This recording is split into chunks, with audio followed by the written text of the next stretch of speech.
Preman ini tak berani menyentuh pengamen muda miskin saat melihat pria tua berjas ini di belakang pengamen itu. Ternyata.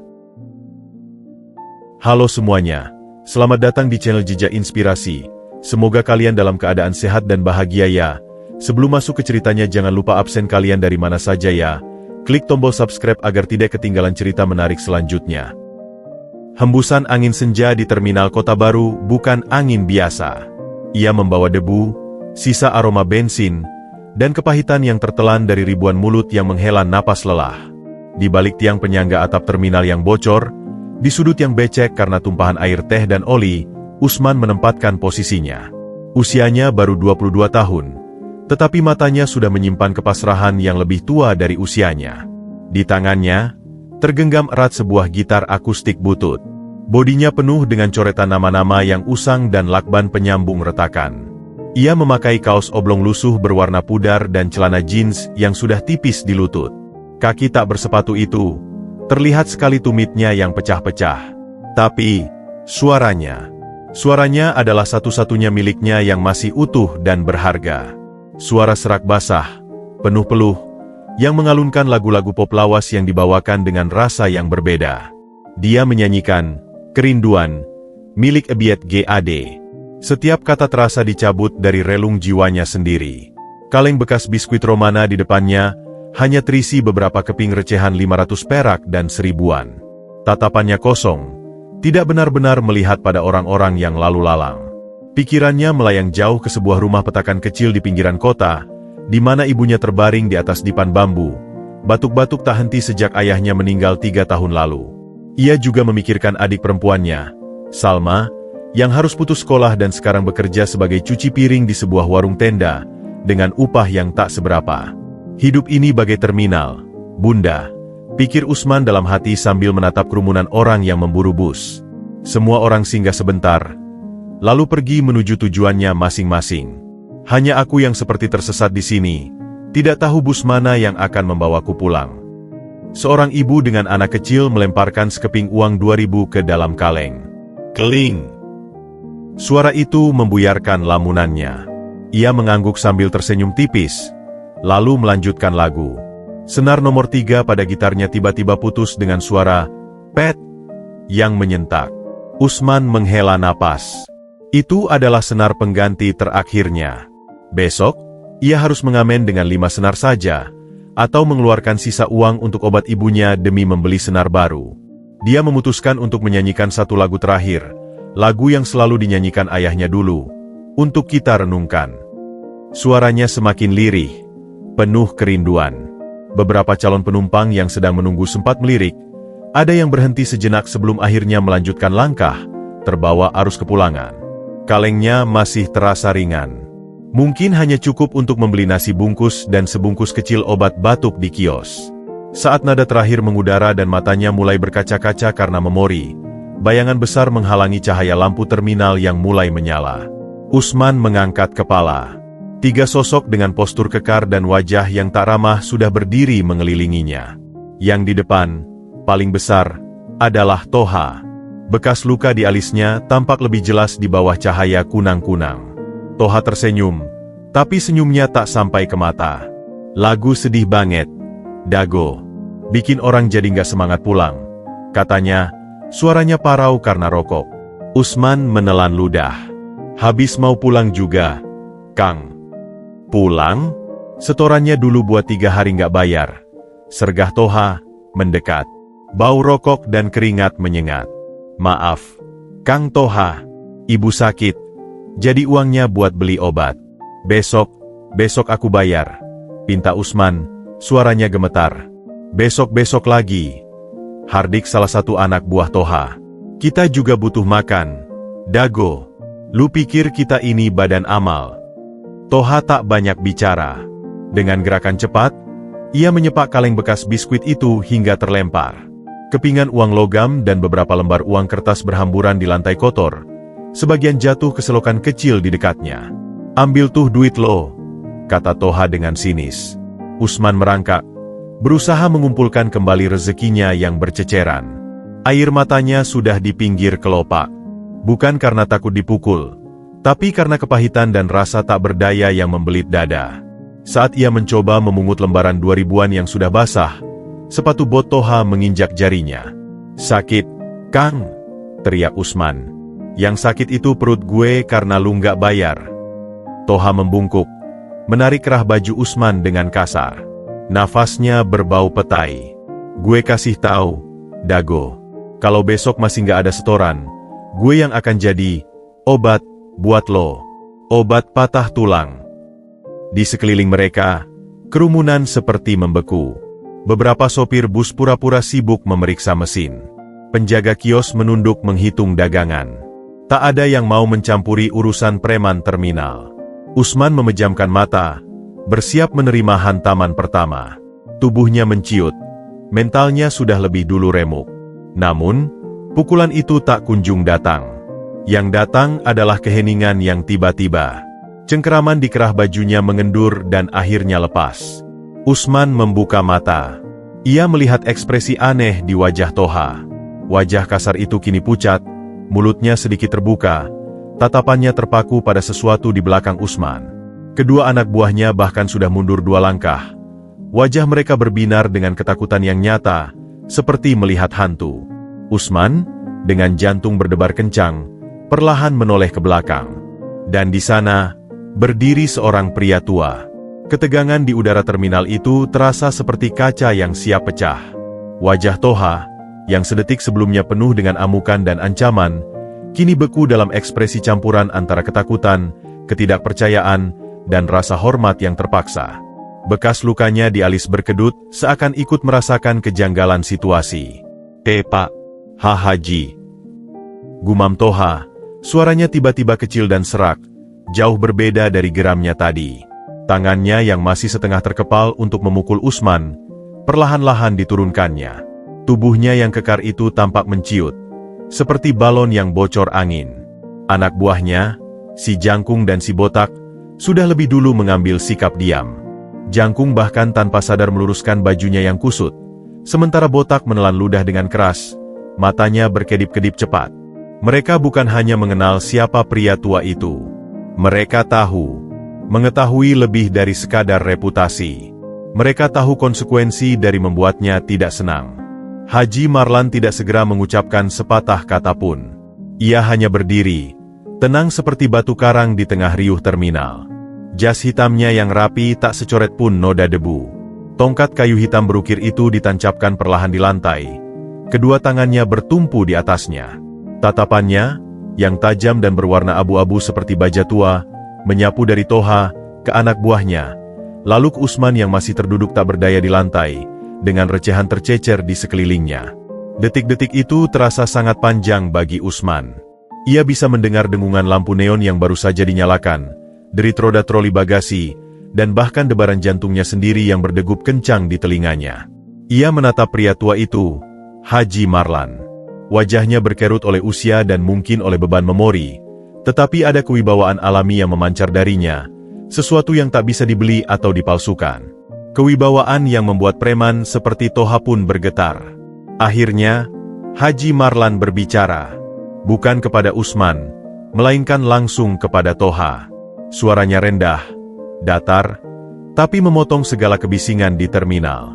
"Toha, sudah bertahun-tahun, caramu mencari makan tak juga berubah. Bukan pertanyaan, bukan juga hardikan, tapi sebuah pernyataan yang membuat." Keringat dingin segera membasahi kening Toha. "Maaf, Pak Haji." Toha membungkuk sedikit. Sikapnya seperti murid yang ketahuan berbuat salah oleh kepala sekolah. Saya cuma menagih hak saya. Dia numpang cari makan di sini. Pak, harus ada iuran." "Iuran?"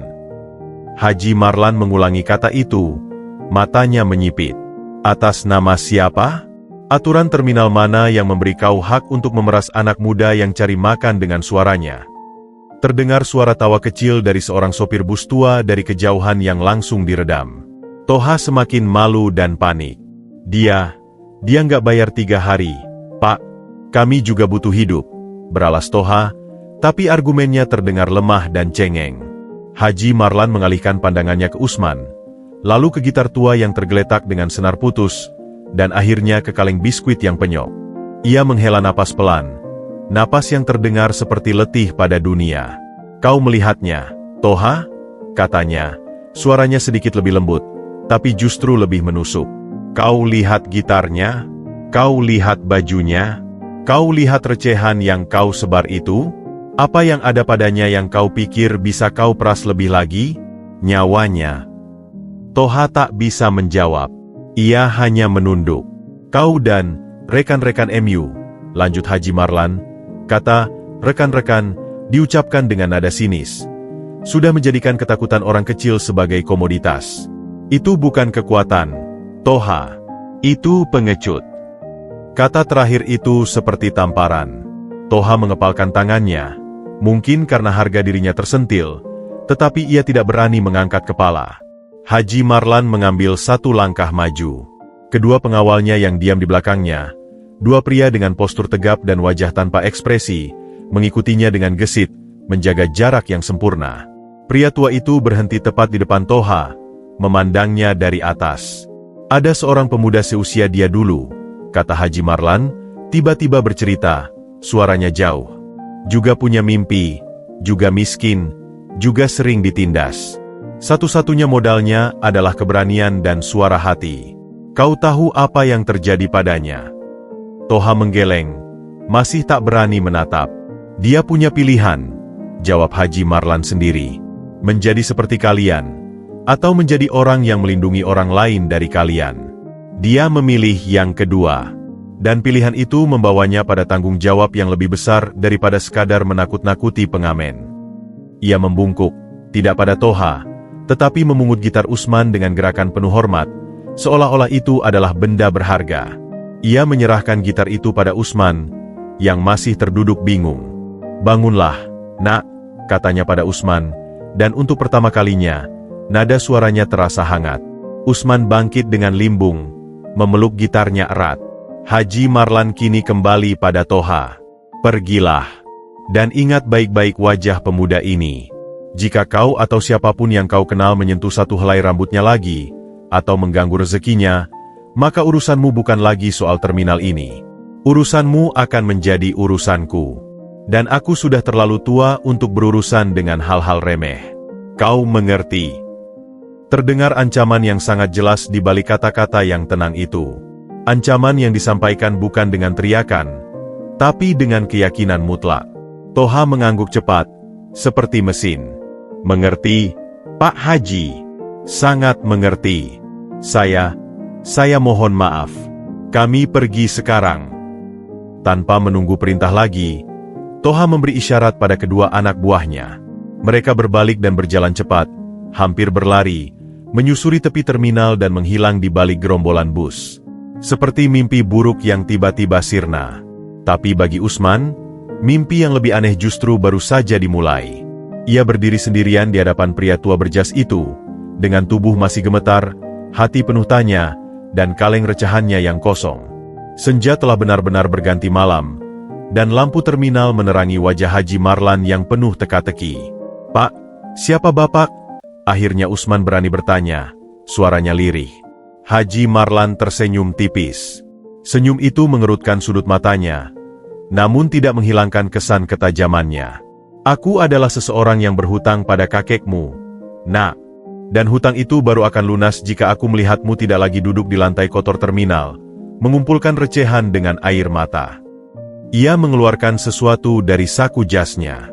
Bukan uang, melainkan selembar kartu nama sederhana dengan alamat. Besok sore, datanglah ke alamat ini. Kita perlu bicara. Usman menerima kartu itu dengan tangan gemetar.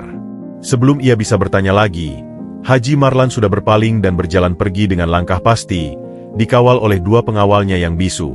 Mereka menyusuri lorong terminal dan lenyap di balik pintu keluar, meninggalkan Usman sendirian dengan keheningan yang tiba-tiba terasa sangat berat.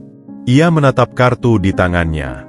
Tertulis, Haji Marlan Suryodiningrat, Jalan Kenanga nomor 15. Malam itu, di perjalanan pulang ke kontrakan yang lembab dan sempit, sambil memeluk gitar dan kartu nama itu, satu pertanyaan terus mengusik Usman. Siapa sebenarnya kakeknya? Hingga seorang pria dengan kewibawaan seperti Haji Marlan mau turun tangan untuk seorang pengamen tak penting seperti dirinya? Dan apakah pertemuan ini adalah awal dari keselamatan, atau justru pintu menuju masalah yang lebih besar? Mimpi buruk bernama Toha mungkin telah pergi, tetapi kegelapan malam seakan membisikkan bahwa sesuatu yang lain telah terbangun. Waktu seakan membeku. Suara hiruk-pikuk terminal, deru mesin bus yang dihidupkan, teriakan kondektor, langkah kaki penumpang yang tergesa, tiba-tiba meredam menjadi dengung rendah yang tak berarti. Di pusat lingkaran keheningan itu, hanya ada Usman, Toha yang membeku, dan sosok pria tua dalam jas itu. Pria itu, Haji Marlan, tidak tampak terburu-buru. Setelah membuat pernyataan singkat dan mematikan, lanjutkan, ia hanya diam memandang Toha. Tatapannya bukan tatapan marah atau emosional. Itu adalah tatapan observasi, seperti seorang ilmuwan menganalisis spesimen yang menarik, atau lebih tepatnya, seperti seorang jenderal menilai kelemahan lawan sebelum memberi perintah penyerangan. Tongkat kayu hitamnya, yang dihiasi ukiran sulur-sulur halus dengan gagang perak sederhana, berdiri tegak di sampingnya, menjadi tonggak kewibawaannya. Toha benar-benar lumpuh. Otot-otot rahangnya bergerak-gerak, tetapi tak ada suara yang keluar. Tangannya, yang baru saja menggenggam kerah baju Usman dengan penuh amarah, kini terkulai lemas di sisi tubuhnya. Sekilas, matanya berkedip cepat ke arah kedua pengawas Haji Marlan yang berdiri satu langkah di belakang, mengapit dengan posisi siap. Kedua pria itu tak mengenakan seragam, hanya kemeja lengan panjang dan celana kain gelap, tetapi sikap mereka, cara mereka memindai area sekeliling dengan mata dingin, dan lipatan di pinggang mereka yang agak menonjol, bicara lebih keras daripada seragam apapun. Mereka adalah profesional. Usman, yang masih terduduk di lantai dengan lutut lecet, menatap dari bawah. Cahaya lampu terminal dari belakang sosok Haji Marlan membuat siluet pria tua itu tampak sangat besar, hampir seperti bayangan raksasa yang menaunginya. Ia bisa mencium aroma samar, campuran antara minyak wangi oud yang halus, kapur barus, dan sesuatu yang lain, aroma kertas tua dan ketenangan. Aroma yang sama sekali asing bagi dunianya yang penuh debu, keringat, dan bensin. Maaf, Pak Haji. Ulang Toha, kali ini lebih berupa desisan napas. Ia mencoba membungkuk, tetapi tubuhnya kaku. Saya tidak tahu, tidak menyangka. Kalimatnya tak selesai. Tidak menyangka apa? Haji Marlan menyela, suaranya tetap datar, tapi ada tekanan halus di dalamnya. Tidak menyangka ada yang peduli, atau tidak menyangka masih ada yang ingat aturan lama di terminal ini. Ia mengalihkan pandangan sejenak ke arah seorang sopir bus tua yang mengintip dari balik kaca bus, dan sopir itu segera menghilang. Aturan yang mengatakan bahwa yang lemah harus dilindungi, bukan dipalak. Iya, Pak, saya lupa. Hilaf, gumam Toha, sekarang benar-benar menunduk. Keangkuhannya sudah menguap sama sekali. Ia tampak seperti anak kecil yang ketakutan. Dia hanya pengamen, Pak. Saya pikir. Kau pikir dia tidak punya pelindung? Haji Marlan menyelesaikan kalimatnya. Kau salah, Toha. Setiap orang yang jujur bekerja, sekecil apapun, punya pelindung. Hanya saja, kadang pelindung itu tidak terlihat, sampai dibutuhkan. Ia akhirnya menggerakkan kakinya. Bukan mendekati Toha, tapi mendekati Usman. Langkahnya mantap, tanpa ragu. Ia berhenti di depan Usman, memandanginya dari atas. Di jarak dekat, Usman bisa melihat detail wajah Haji Marlan lebih jelas. Kerutan di sudut mata yang dalam, bekas luka kecil di pelipis yang hampir tak terlihat, dan mata abu-abu itu yang kini memancarkan sesuatu yang lebih kompleks. Penilaian, rasa penasaran, dan mungkin sedikit kepedihan. Namamu Usman, ya? Tanya Haji Marlan. Suaranya lebih lembut, hanya untuk Usman. Usman mengangguk. Masih tak mampu bicara. Lidahnya terasa kering dan lengket. Haji Marlan mengangguk balik, seakan mengonfirmasi sesuatu pada dirinya sendiri. Lalu, ia menoleh kembali ke Toha, dan nada suaranya kembali menjadi baja. Anak ini, mulai malam ini, berada dalam perlindunganku. Itu berarti, apa yang terjadi padanya, terjadi padaku. Kau mengerti implikasinya? Toha mengangguk sangat cepat, seperti burung patuk-patuk. Mengerti, Pak Haji. Pergilah, dan sampaikan pada siapapun yang perlu kau sampaikan. Suara dari jalan kenanga mengatakan, Biarkan pengamen ini bernyanyi dengan damai. Kalengnya untuk ibunya yang sakit, bukan untuk kantong kalian. Nama, Jalan Kenanga, diucapkan dengan penekanan khusus. Usman melihat reaksi langsung pada Toha. Wajah preman itu semakin pucat, matanya membesar. Seolah-olah Haji Marlan bukan hanya menyebut alamat, tapi mengucapkan kata sandi yang memiliki makna mengerikan bagi mereka yang tahu. Saya sampaikan, Pak. Pasti. Janji Toha, berbalik dan menarik lengan kedua anak buahnya yang juga sudah pucat pasi. Kami pergi. Maafkan kami. Mereka berjalan mundur beberapa langkah, baru kemudian berbalik dan menyusuri lorong terminal dengan langkah cepat yang hampir seperti lari kecil. Dalam hitungan detik, mereka menghilang di balik tiang penyangga dan kerumunan penumpang. Dan tiba-tiba, Usman merasa sangat sendirian. Hanya ada dirinya, gitar rusaknya, recehan yang masih berserakan, dan sosok pria tua berjas beserta kedua pengawal bisunya. Haji Marlan membungkuk lagi. Kali ini, ia tidak memungut gitar, tetapi uang-uang recehan yang berceceran. Dengan sabar, sebutir demi sebutir, selembar demi selembar, ia mengumpulkannya. Tangannya yang besar dan berurat itu terlihat ganjil saat memungut koin 500 perak. Setelah semua terkumpul, ia memasukkan uang itu kembali ke dalam kaleng biskuit yang penyok, lalu memberikannya pada Usman. Pegang ini, nak, katanya. Ini hasil jerih payahmu. Jangan biarkan siapapun merampasnya dengan mudah. Usman menerima kaleng itu, matanya berkaca-kaca. Ini bukan pertama kalinya ia hampir menangis hari itu, tetapi kali ini air matanya berasal dari rasa lega, kebingungan, dan sebuah emosi asing yang belum bisa ia identifikasi, rasa diakui. Terima kasih, Pak, bisiknya, suaranya serak. Tapi, kenapa Bapak menolong saya? Saya tidak kenal Bapak. Haji Marlan tidak langsung menjawab. Ia memandang sekeliling terminal sejenak. Matanya menyapu pemandangan yang mungkin penuh dengan kenangan. Dunia ini penuh dengan hutang, Usman. Hutang uang, hutang budi, hutang nyawa. Aku punya hutang yang sangat tua. Dan melihatmu di sini, dengan kalung pemberian kakekmu itu. Matanya tertuju pada liontin kayu sederhana yang menggantung di leher Usman, tersembunyi di balik bajunya.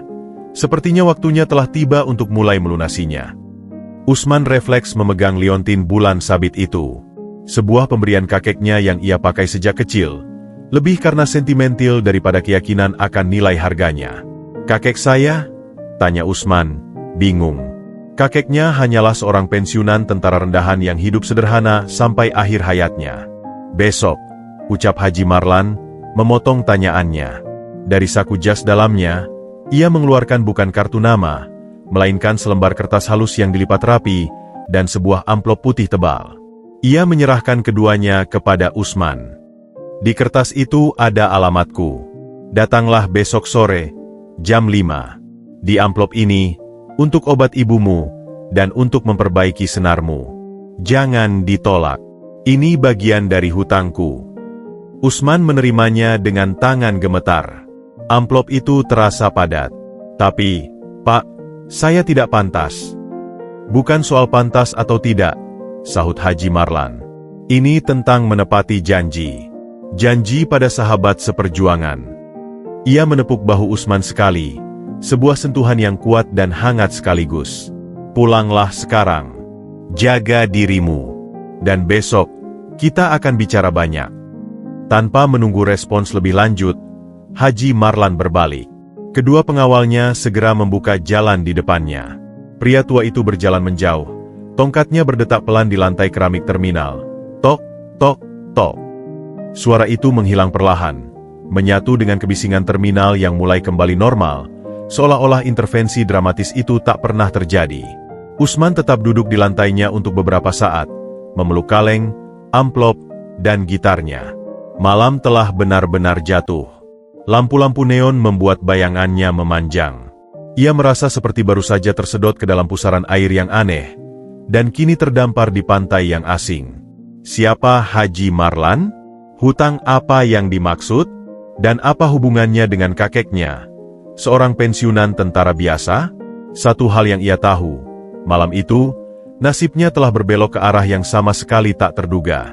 Dan rasa takutnya pada Toha telah tergantikan oleh rasa penasaran yang dalam, dan sedikit kecemasan, terhadap pria tua berjas yang menyebut dirinya seorang penghutang. Pukul 5:50, Usman sudah berdiri gemetar di depan pagar besi tinggi yang dicat hitam, di Jalan Kenanga nomor 15. Sepanjang perjalanan ke sana dengan angkot, ia terus memegang liontin kayu di balik bajunya yang terbaik, sebuah kemeja kotak-kotak pemberian Salma yang sudah pudar. Amplop dari Haji Marlan berisi uang yang jumlahnya membuatnya pingsan hampir, cukup untuk obat ibu selama sebulan, membeli gitar baru yang sederhana, dan masih tersisa. Uang itu sekarang tersimpan rapi di saku dalam celananya, terasa seperti bara panas. Rumah itu tidak semewah yang dibayangkannya, tapi terpancar kesan anggun dan kokoh. Sebuah rumah bergaya kolonial yang terawat baik, dengan taman depan yang rapi dipenuhi tanaman hijau dan sepasang pohon kenanga yang pasti memberi nama pada jalan ini. Bau harumnya menyambutnya. Tak ada penjaga berpakaian preman seperti di film. Hanya keheningan yang terasa bermartabat. Sebelum ia menekan bel, gerbang besi itu berderit pelan terbuka dari dalam.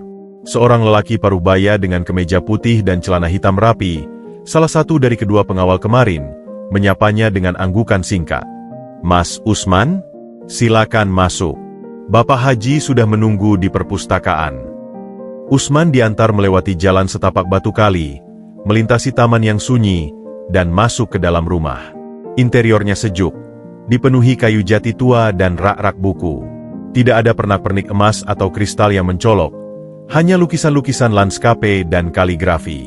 Suasana yang jauh dari dunia terminal yang ia kenal. Ia dibawa ke sebuah ruangan di sayap kiri.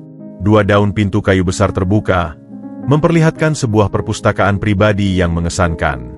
Ratusan, mungkin ribuan buku berjajar rapi.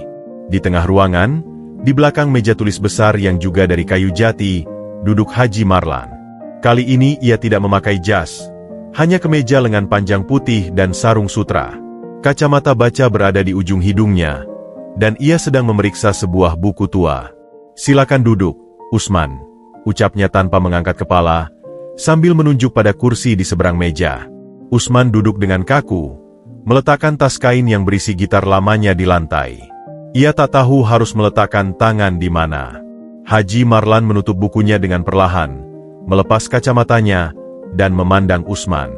Di siang hari, di bawah cahaya yang masuk dari jendela kaca patri, wajahnya tampak lebih tua namun lebih berkarakter. "Terima kasih sudah datang. Apakah uangnya sudah kau gunakan untuk obat ibumu?" Belum sepenuhnya, Pak. Tapi, terima kasih banyak. Ibu saya." Usman tak bisa melanjutkan. Rasa haru menyumbat tenggorokannya. "Tidak perlu berterima kasih. Itu bukan pemberian. Itu hakmu," kata Haji Marlan tegas. Matanya kemudian tertuju pada leher Usman. "Bolehkah aku melihat liontin yang kau pakai kemarin?" Usman mengangguk. Dengan gemetar ia mengeluarkan liontin kayu berbentuk bulan sabit yang digantung pada tali kulit sederhana dari dalam bajunya. Ia membukanya dan meletakkannya di atas meja. Haji Marlan mengambilnya dengan sangat hati-hati, seperti memegang barang yang sangat rapuh. Ia memutar-mutarnya di antara jari-jarinya yang berurat, matanya menerawang jauh, seolah-olah melihat bukan pada sepotong kayu, tapi pada lorong waktu. Suasana hening selama beberapa saat, hanya terdengar suara burung di taman. "Ini," kata Haji Marlan akhirnya, suaranya bergetar halus. "Dibuat oleh kakekmu, Sersan Mayor Karto, dari kayu pohon trembesi yang tumbuh di tepi pos terdepan kami di perbatasan. Ia membuat 2 buah. 1 untukku, dan 1 untuknya. Milikku, hilang dalam sebuah insiden. Miliknya ternyata diturunkan padamu." Usman terkesiap. "Kakek tidak pernah bercerita banyak tentang masa lalunya, Pak. Hanya bilang dulu pernah bertugas di perbatasan." "Bukan hanya bertugas, Nak." Haji Marlan menghela napas dalam. "Kami berdua adalah bagian dari unit kecil, misi rahasia. Bukan perang besar, tapi pertempuran-pertempuran kecil yang kotor di tengah hutan, melawan penyusup, penyelundup, dan pengkhianat." Kata terakhir diucapkan dengan berat. "Suatu malam, pos kami disergap. Aku tertembak di bagian punggung. Kakekmu, dengan liontin yang sama seperti ini di sakunya, menarik tubuhku yang hampir tak berdaya, menyembunyikanku di balik akar-akar besar, dan menghadang mereka sendirian sampai bantuan datang. Dia terkena 2 peluru, tapi selamat. Aku berhutang nyawa padanya. Usman duduk terpana. Cerita itu seperti fragmen dari film, bukan dari kehidupan kakeknya yang pendiam, yang lebih sering bercerita tentang cara menanam cabai di pekarangan. Sebelum kami berpisah, aku dipindahkan, dia pensiun, aku berjanji padanya. Lanjut Haji Marlan, matanya kini menatap langsung ke mata Usman. Aku berjanji bahwa selama napas ini masih ada di tubuhku, tidak ada satupun keturunan Sersan Karto yang akan hidup dalam ketakutan dan kekurangan di kota ini. Janji itu adalah sumpah bagi kami, anak-anak yang tumbuh di zaman di mana sumpah lebih berharga daripada nyawa. Ia meletakkan liontin itu kembali di depan Usman. Selama bertahun-tahun aku mencari. Kakekmu pindah, kehilangan kontak. Aku hanya tahu ia punya seorang anak laki-laki, ayahmu. Dan ketika akhirnya aku menemukan jejaknya, ternyata sudah terlambat. Ayahmu sudah meninggal, dan kau. Ia memandang Usman dari ujung kepala ke kaki. Kau berjuang sendirian di terminal. Usman merasa dadanya sesak. Air matanya akhirnya tumpah. Bukan karena sedih, tapi karena sebuah pengakuan yang dalam dan tak terduga. Selama ini ia merasa sendirian, tertinggal, tak punya siapa-siapa. Ternyata, ada seseorang yang memegang janji untuk keluarganya selama puluhan tahun. Jadi, bantuan Bapak, karena janji pada kakek? Tanya Usman, suaranya parau. Karena janji, dan karena hutang kehormatan, jawab Haji Marlan. Tapi juga karena melihatmu sendiri kemarin. Kau punya api di matanya, Usman. Api yang sama seperti kakekmu dulu. Bukan api kemarahan, tapi api ketahanan. Kau pantas mendapat kesempatan yang lebih baik. Haji Marlan kemudian membuka laci mejanya dan mengeluarkan sebuah map coklat tua. Aku sudah menyiapkan beberapa hal. Pertama, ada pekerjaan di sini. Kebunku butuh perhatian, dan perpustakaanku butuh seseorang yang teliti untuk membantu merawatnya. Kamu bisa tinggal di paviliun kecil di belakang. Kedua, aku tahu kau putus sekolah. Ada program sekolah paket C dan kursus keterampilan yang bisa kau ikuti. Semua biaya sudah katur. Usman ternganga. Tawaran itu terlalu besar, terlalu bagus untuk menjadi kenyataan. Saya tidak bisa menerima semua ini, Pak. Saya tidak bisa membayarnya. Ini bukan pinjaman, Usman. Ini hakmu. Sebagai cucu dari orang yang menyelamatkan nyawaku. Dan sebagai anak muda yang mau berusaha jujur. Haji Marlan menatapnya tajam. Tapi ada satu hal. Menerima ini berarti kau juga masuk ke dalam lingkaran perlindunganku. Ada orang-orang di luar sana, seperti Toha dan bosnya, yang mungkin tak suka melihat perubahan nasibmu yang tiba-tiba. Mereka bisa menjadi iri, atau penasaran. Kau harus siap untuk itu. Usman diam sejenak.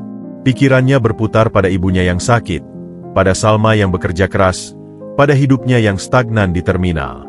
Lalu pada wajah Haji Marlan yang penuh ketulusan dan tekad. Apa kau bersedia, Usman? Tanya Haji Marlan pelan. Usman menarik napas dalam, menghapus air matanya. Ia memandang liontin kayu di atas meja, lalu memandang mata pria tua di depannya. Ia mengangguk, perlahan tapi pasti. Saya bersedia, Pak Haji. Saya terima tawaran Bapak. Dan, terima kasih atas segalanya. Haji Marlan tersenyum untuk pertama kalinya. Sebuah senyuman yang menghangatkan seluruh ruangan. Bagus. Mulai besok, hidup yang baru dimulai. Tapi pertama, ia berdiri dan berjalan ke rak buku, mengambil sebuah buku tebal. Ceritakan padaku tentang ibumu, tentang adikmu, dan tentang dirimu. Aku ingin mengenal bukan hanya cucu Sersan Karto, tapi Usman, si pengamen dengan suara emas. Dan untuk pertama kalinya dalam waktu yang sangat lama, Usman merasa sebuah beban berat terangkat dari pundaknya. Ia mulai bercerita, sementara liontin kayu bulan sabit di atas meja seakan berbinar lembut, menyaksikan sebuah janji lama akhirnya mulai ditepati, dan sebuah kehidupan baru yang tak terbayangkan, mulai terbentang. Hari pertama Usman di Jalan Kenangan nomor 15 dimulai dengan fajar yang jernih dan kicau burung yang riuh, Sebuah kontras mencolok dari dengung mesin diesel dan teriakan kondektur yang biasa membangunkannya.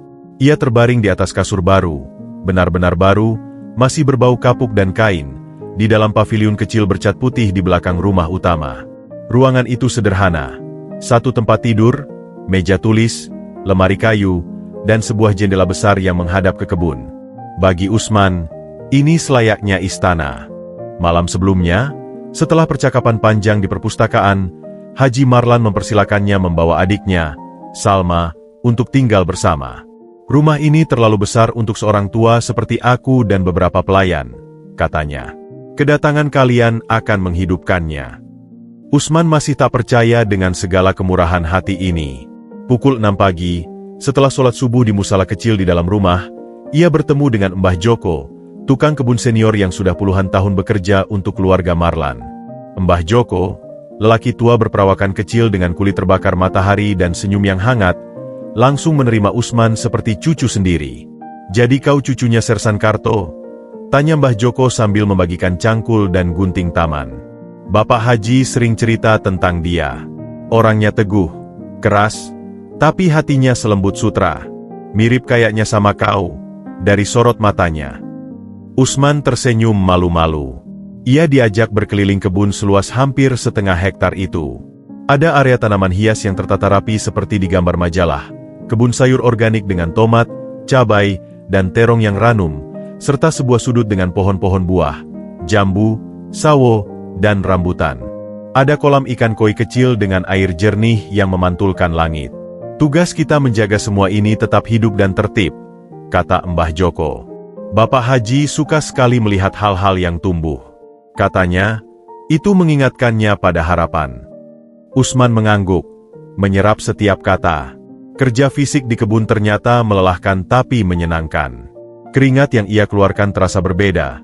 Bukan keringat keputusasaan seperti saat mengamen seharian, tapi keringat yang memberi kepuasan. Sementara itu, Salma, yang dibawa Usman pagi-pagi buta dari kontrakan mereka yang lembab, diperkenalkan kepada Ibu Surti, kepala rumah tangga. Salma, gadis berusia 19 tahun dengan mata jenaka dan tangan cekatan, langsung ditawari membantu di dapur dan mencuci. Matanya berbinar lega. "Kita benar-benar diselamatkan, Bang," bisik Salma pada Usman saat mereka bertemu untuk sarapan di dapur belakang. Nasi hangat, telur dadar, sayur asem, dan sambal yang membuat lidah terbakar. "Aku nggak percaya." "Aku juga," gumam Usman. Tapi di balik rasa syukur yang mendalam, ada setitik kecemasan. Semua ini terlalu bagus. Apa yang diharapkan Haji Marlan darinya sesungguhnya? Pertanyaan itu mulai terjawab di siang hari. Setelah membantu Mbah Joko menyiangi gulma, Usman dipanggil ke perpustakaan. Haji Marlan sudah menunggu dengan 2 tumpuk buku di atas meja.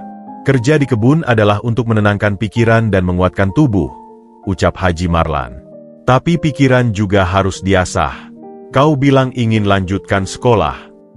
Usman mengangguk mantap. "Baik. Ini modul-modul untuk persiapan ujian paket C. Dan ini katalog kursus singkat di Politeknik dekat sini. Ada administrasi perkantoran, dasar-dasar komputer, bahkan ada kelas musik. Pilihlah yang sesuai minatmu. Semuanya sudah diurus." Usman membolak-balik katalog itu, matanya berlinang. Kursus musik, impiannya yang paling tersembunyi. Saya ingin coba yang musik, Pak. Tapi juga yang komputer. Saya ingin bisa berguna." "Bagus. Ambil keduanya jika kuat. Waktunya akan diatur. Pagi kebun, siang belajar, malam kursus atau mengulang pelajaran." Haji Marlan kemudian menunjuk rak-rak buku yang penuh. "Dan satu tugas khususmu di sini, merapikan dan mendata koleksi buku-buku tua di rak sudut itu. Banyak di antaranya adalah peninggalan ayahku, tentang sejarah dan budaya. Aku ingin semuanya terdokumentasi." Itulah hari-hari pertama Usman. Bangun sebelum fajar, bekerja di kebun dengan Mbah Joko yang penuh cerita lama, belajar dengan tekun di perpustakaan yang sepi, ditemani secangkir teh yang dibawakan Ibu Surti, dan 3 kali seminggu pergi ke kursus musik dan komputer dengan angkutan umum yang dibayari Haji Marlan. Hidupnya teratur, penuh, dan bermakna. Namun, ia mulai merasakan mata-mata yang mengawasi. Bukan dari dalam rumah, tapi dari luar. Suatu sore, saat ia membeli kertas folio di warung dekat gerbang kompleks, ia melihat seorang lelaki berbadan besar dengan kaos oblong duduk di atas motor, mengamatinya dari kejauhan. Bukan Toha, tapi wajahnya tak ramah. Lelaki itu pergi saat Usman menatapnya balik. Malamnya, di paviliun, ia bercerita pada Salma. "Jangan khawatirkan, Bang," kata Salma, mencoba meyakinkan. "Kita di sini dilindungi.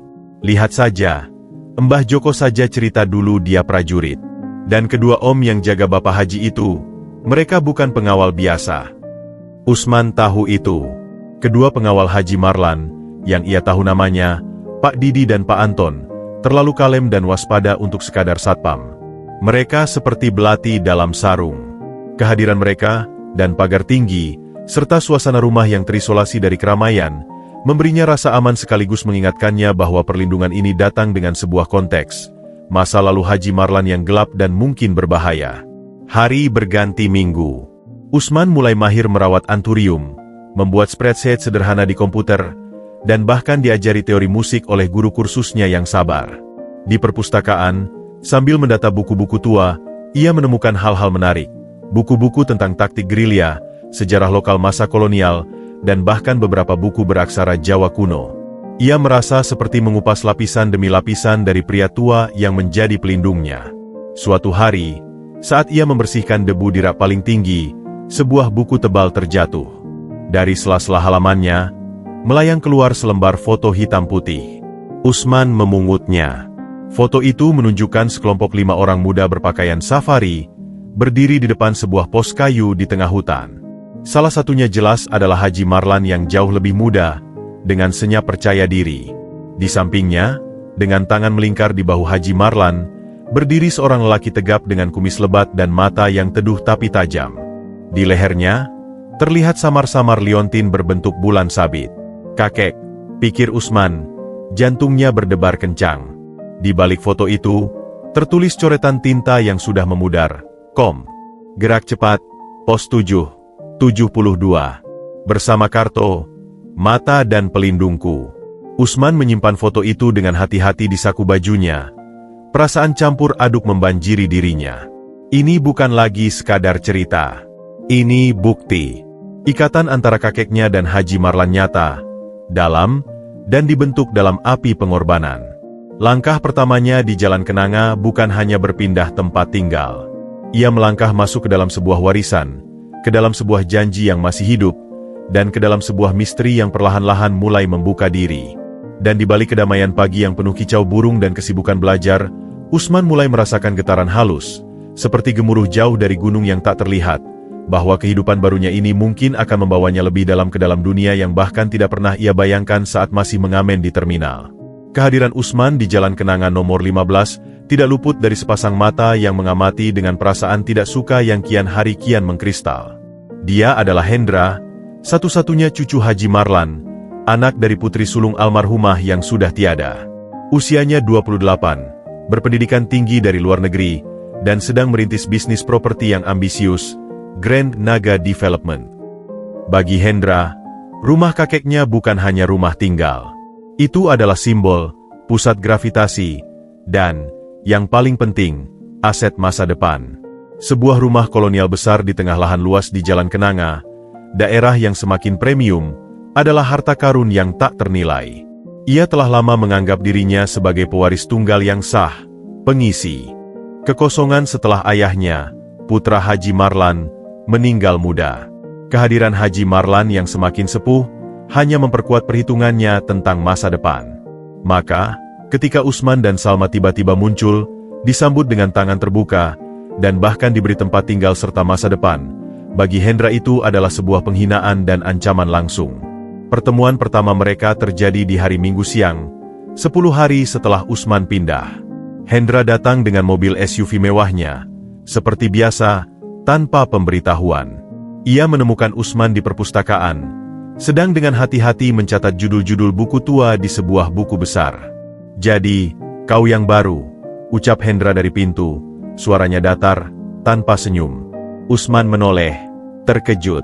Ia mengenali kemiripan wajah, hidung yang mancung dan mata tajam seperti Haji Marlan, tapi tanpa kedalaman dan kebaikan di dalamnya. Wajah itu lebih halus, lebih modern, dan penuh dengan sikap merendahkan yang terselubung rapi. "Saya Usman." "Dan Bapak?" tanya Usman, berdiri dengan sikap hormat. "Hendra, cucu Bapak Haji," jawabnya singkat, melangkah masuk. Ia memandang sekeliling perpustakaan, lalu kembali pada Usman. "Dengar, aku tidak punya waktu banyak. Aku hanya ingin semuanya jelas.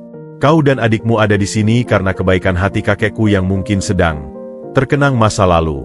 Tapi jangan pernah berpikir ini permanen, atau bahwa kau punya hak atas apapun di rumah ini." Seketika udara di ruangan itu menjadi dingin. Usman menelan ludah. "Kami di sini hanya membantu, Mas Hendra. Dan saya sangat berterima kasih pada Bapak Haji." Ya, terima kasih." Hendra memotong dengan gerakan tangan. "Tapi biar aku yang kasih tahu realitanya. Bisnis kakekku yang dulu, koneksinya, semuanya sudah hampir habis. Yang tersisa cuma rumah dan nama baik ini. Dan aku, dengan usahaku, sedang membangun sesuatu yang baru. Aku tidak butuh kisah sentimental tentang tentara tua yang mengacaukan perhitungan." Usman terdiam.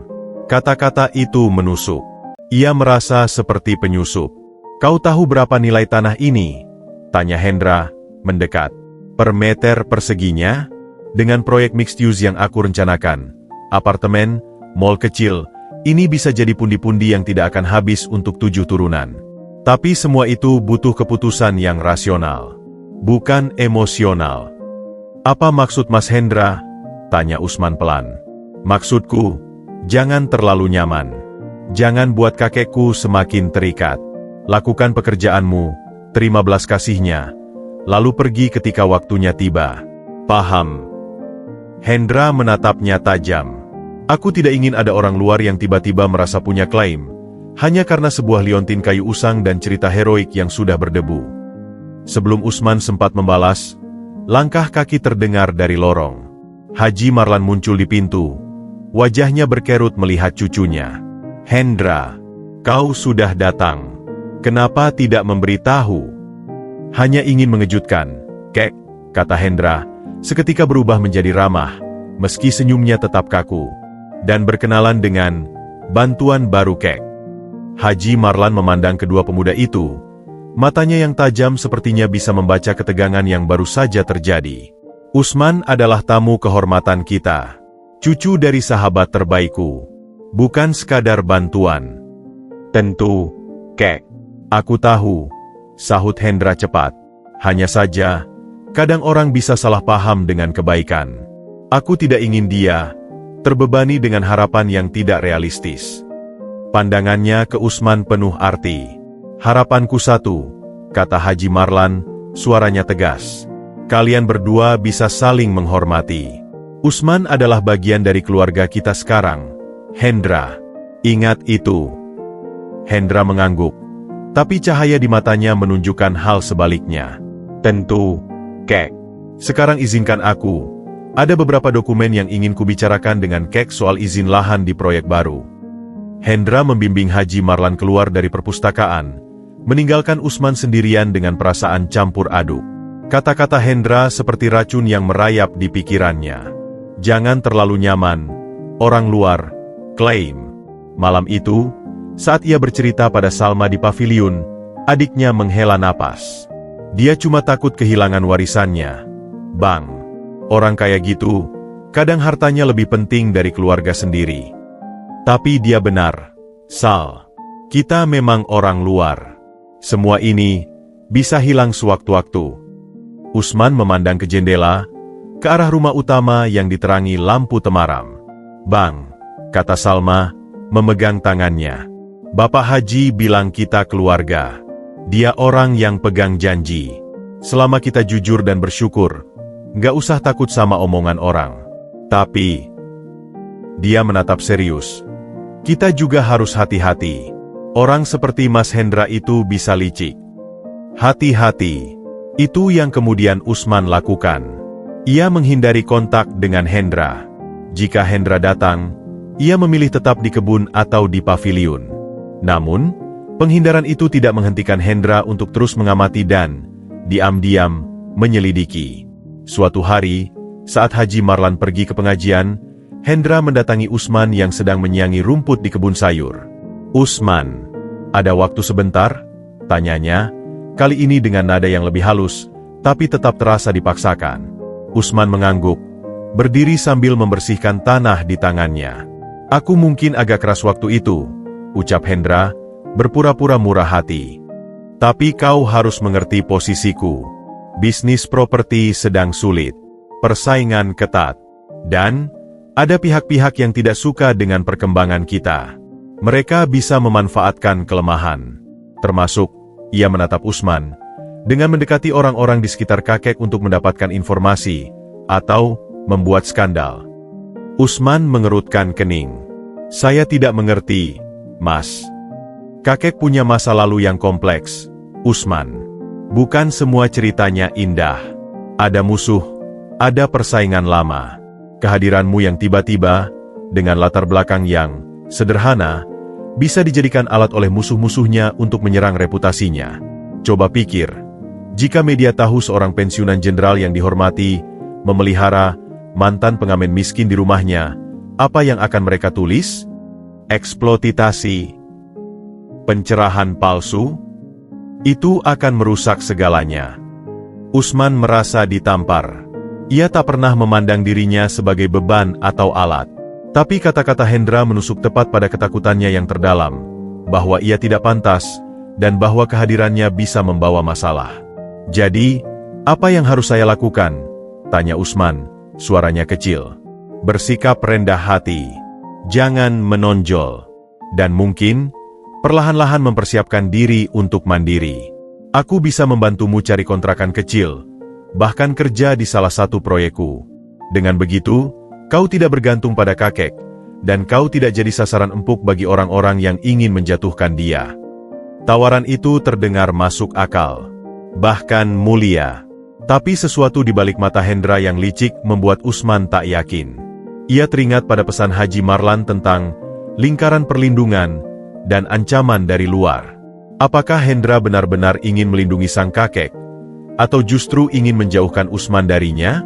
"Saya akan pikirkan, Mas Hendra. Terima kasih atas perhatiannya." Hendra tersenyum tipis, puas telah menanamkan keraguan. "Baik, pikirkan baik-baik, untuk kebaikan semua pihak." Setelah Hendra pergi, Usman berdiri lama di kebun. Aroma tanah dan dedaunan yang biasanya menenangkan, kini terasa berat. Ia terjepit di antara rasa syukur dan loyalitas pada Haji Marlan, dengan ketakutan bahwa dirinya memang menjadi beban dan ancaman. Dinding-dinding rumah mewah itu tiba-tiba terasa seperti penjara yang elegan, dan senyum hangat Haji Marlan seperti sesuatu yang suatu hari bisa hilang jika tekanan dari cucu kesayangannya terlalu besar. Iri di Hendra tidak hanya sekedar rasa tidak suka. Itu adalah strategi. Dan Usman, dengan pengalamannya yang terbatas dalam permainan kekuasaan dan manipulasi, mulai merasa seperti bidak yang mulai dijalankan di papan catur yang tidak ia pahami. Langkah pertamanya di jalan kenanga kini diikuti oleh langkah pertama dalam sebuah permainan berbahaya. Sebuah permainan di mana ia bahkan tidak tahu semua aturannya. Kekalahan dan penghinaan yang dialami Toha di terminal bukanlah akhir. Itu adalah awal dari mimpi buruk yang berlapis-lapis bagi dirinya. Dalam dunia preman terminal, harga diri dan reputasi adalah segalanya. Kejadian di mana ia mundur seperti anak kecoa ditinggal kapal bukan hanya memalukan, tapi meruntuhkan pondasi ketakutannya sebagai penjaga terminal Kota Baru. Keesokan harinya setelah insiden dengan Haji Marlan, Toha dipanggil ke sebuah gudang sewaan di kawasan industri yang kumuh. Gudang itu menjadi markas tak resmi dari orang yang menjadi atasannya, seorang lelaki yang dikenal dengan panggilan Danu. Bukan bos preman terminal, melainkan bos dari beberapa jaringan preman terminal di kota itu. Danu adalah seorang yang lebih halus, lebih berbahaya. Usianya sekitar 45, bertubuh sedang, selalu mengenakan kemeja lengan panjang yang disingsingkan rapi, dan memiliki kebiasaan membersihkan kacamatanya dengan ujung kemeja. Ia jarang terlihat marah, tapi setiap perintahnya seperti pisau bedah.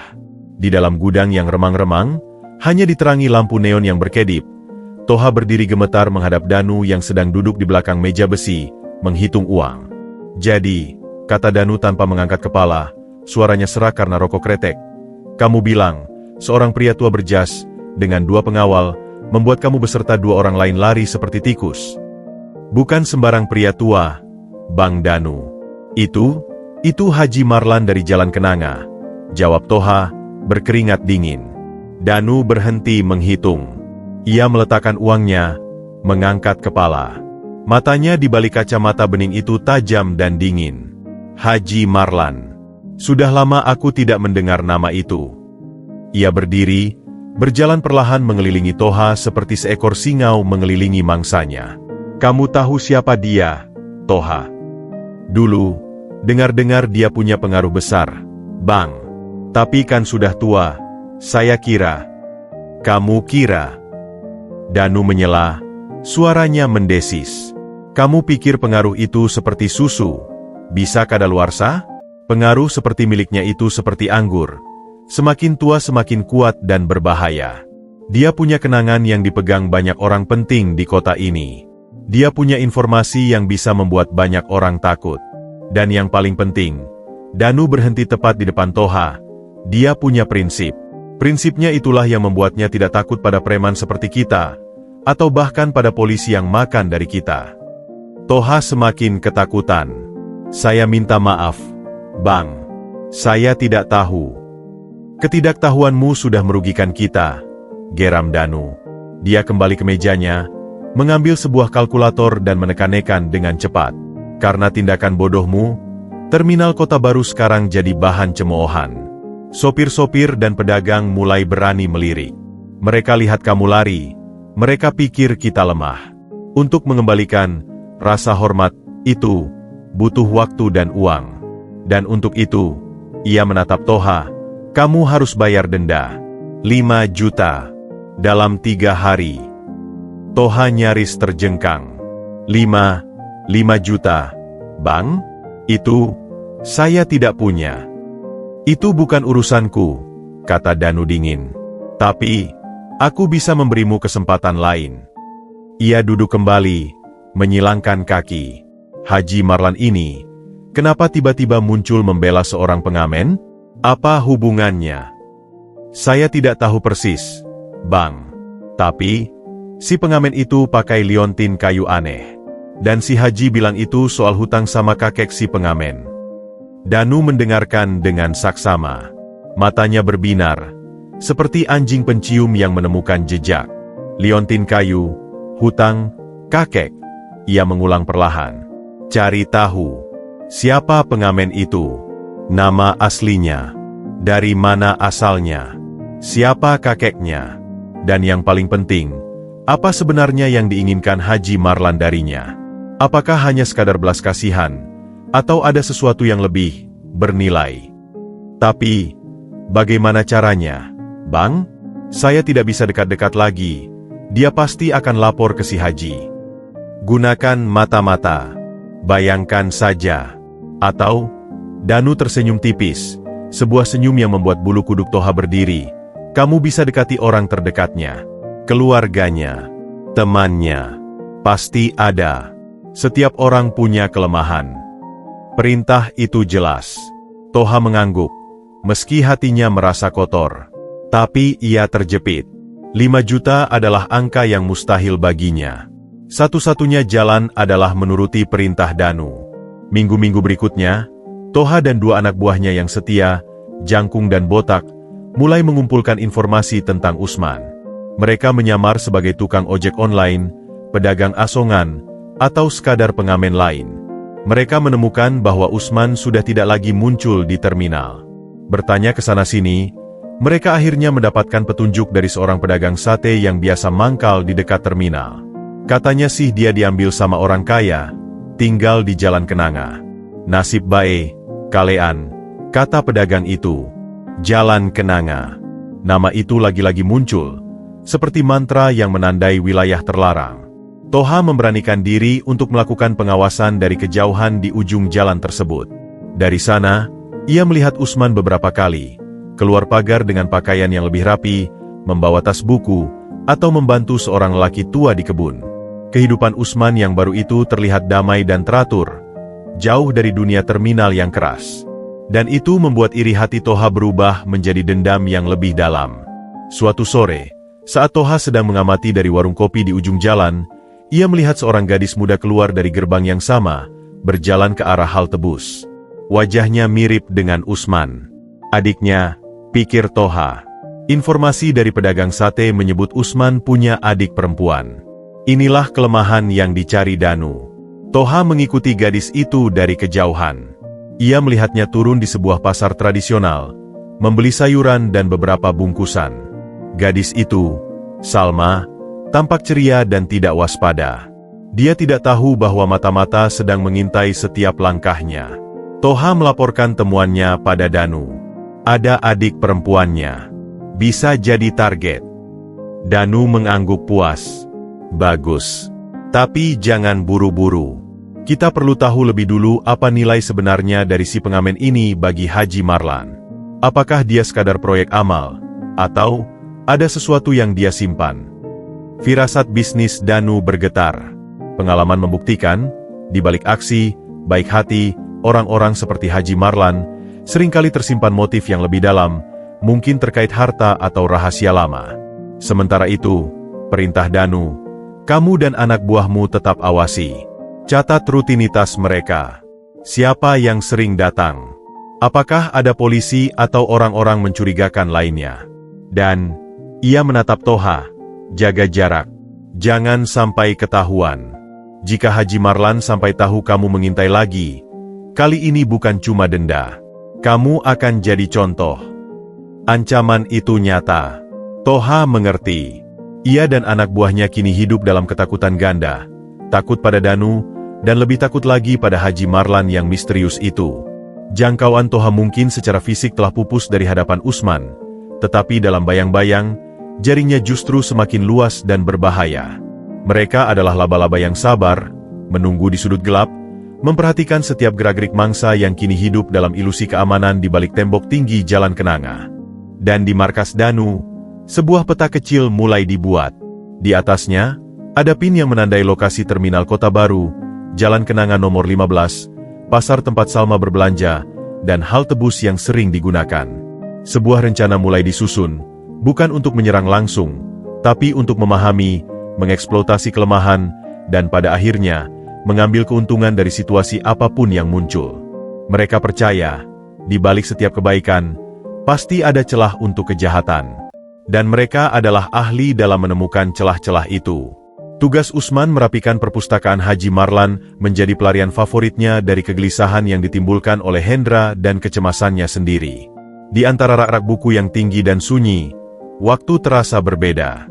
Di sini, ia bukan lagi mantan pengamen yang diragukan, melainkan seorang penjaga gawang bagi ribuan cerita dan pengetahuan yang tertidur.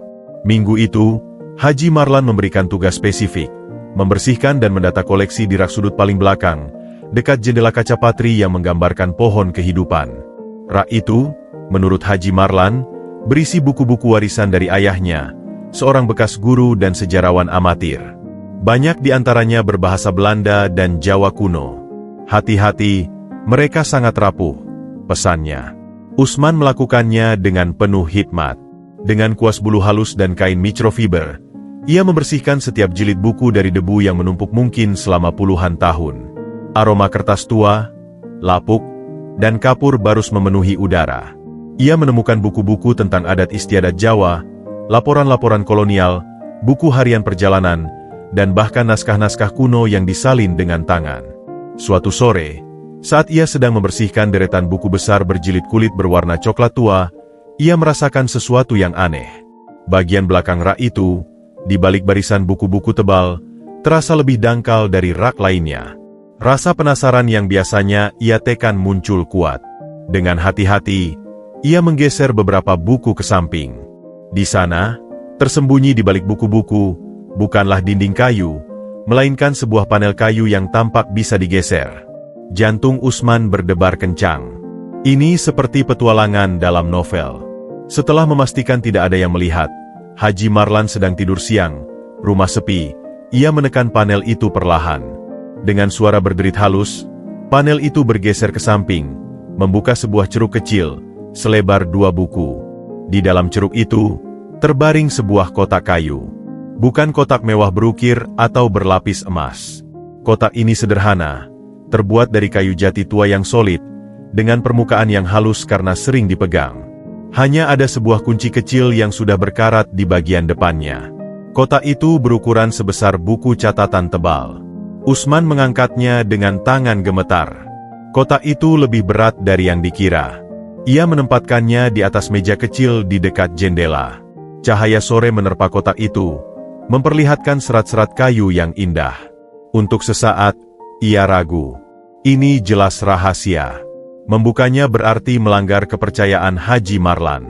Tapi ingatannya melayang pada pesan Hendra tentang masa lalu kompleks Haji Marlan, pada ancaman terselubung dari Danu yang ia rasakan lewat pengintaian, dan pada rasa ingin tahu yang mendalam tentang siapa sebenarnya pelindungnya ini. Apa yang disembunyikan di sini? Apa hubungannya dengan kakeknya? Dengan napas tertahan, ia mencoba membuka kotak itu. Terkunci. Ia melihat sekeliling, lalu teringat pada peniti kecil yang ia gunakan untuk membersihkan sela-sela rak. Dengan hati-hati, ia mencoba menyodok lubang kunci. Bukan skill yang ia miliki, tapi mungkin keberuntungan. Setelah beberapa kali mencoba, terdengar suara klik kecil. Kunci tua itu menyerah. Usman membuka tutup kotak itu. Isinya tidak dramatis seperti yang ia bayangkan. Tidak ada permata atau tumpukan uang. Yang ada adalah sebuah foto hitam putih yang lebih besar dan jelas dari yang pernah ia temukan sebelumnya. Berisi 10 orang dalam seragam militer sederhana, berdiri di depan helikopter. Haji Marlan muda dan kakeknya, Sersan Karto, berdiri di baris depan, bahu-membahu. Di belakang mereka, tertulis, Tim Mawar Berduri, Operasi Angin Timur, 1975. Sebuah peta kertas yang sudah menguning dan rapuh, dilipat rapi. Saat dibuka, terlihat garis-garis wilayah perbatasan dengan tanda-tanda tangan berupa titik-titik merah dan catatan kecil dalam bahasa Indonesia dan kode yang tidak ia mengerti. Beberapa lokasi dilingkari. 3 surat-surat berbahasa Belanda, dengan kop surat yang tampak resmi. Usman tidak bisa membaca, tapi ada nama-nama yang disebut, Van Dijk, Kolonel Sumarno, dan Operatie Zuidenwin. 4. Sebuah buku catatan kecil dengan sampul kulit hitam. Halaman-halamannya penuh dengan tulisan tangan rapi dan cepat, mungkin milik Haji Marlan muda. Usman membuka beberapa halaman. Catatan itu berisi tanggal, koordinat, nama-nama orang, dan deskripsi singkat kejadian. 1 halaman menarik perhatiannya. 19 Agustus 75. Kontak dengan grup Merpati. Karto terluka di paha kiri. Menyelamatkan dokumen dari pos musuh. Dokumen disimpan aman. Van Dijk marah, ingin hasil operasi lebih cepat. Ada yang tidak beres. 5. Sebuah lencana kecil berbentuk bunga mawar dengan duri, terbuat dari logam sederhana. Sama dengan simbol yang disematkan di seragam di foto. 6. Dan yang paling misterius, sebuah kunci kecil dari kuningan, tergantung pada gelang kulit yang sudah aus. Kunci itu tampak seperti kunci untuk kotak penyimpanan atau lemari besi. Usman duduk terpana, menatap barang-barang di depannya. Ini bukan sekadar kenangan. Ini adalah bukti sejarah. Sejarah yang melibatkan kakeknya dan Haji Marlan dalam sesuatu yang disebut Operasi Angin Timur dan Operatie Zuidenwin. Nama Belanda, Van Dijk, dan amarahnya.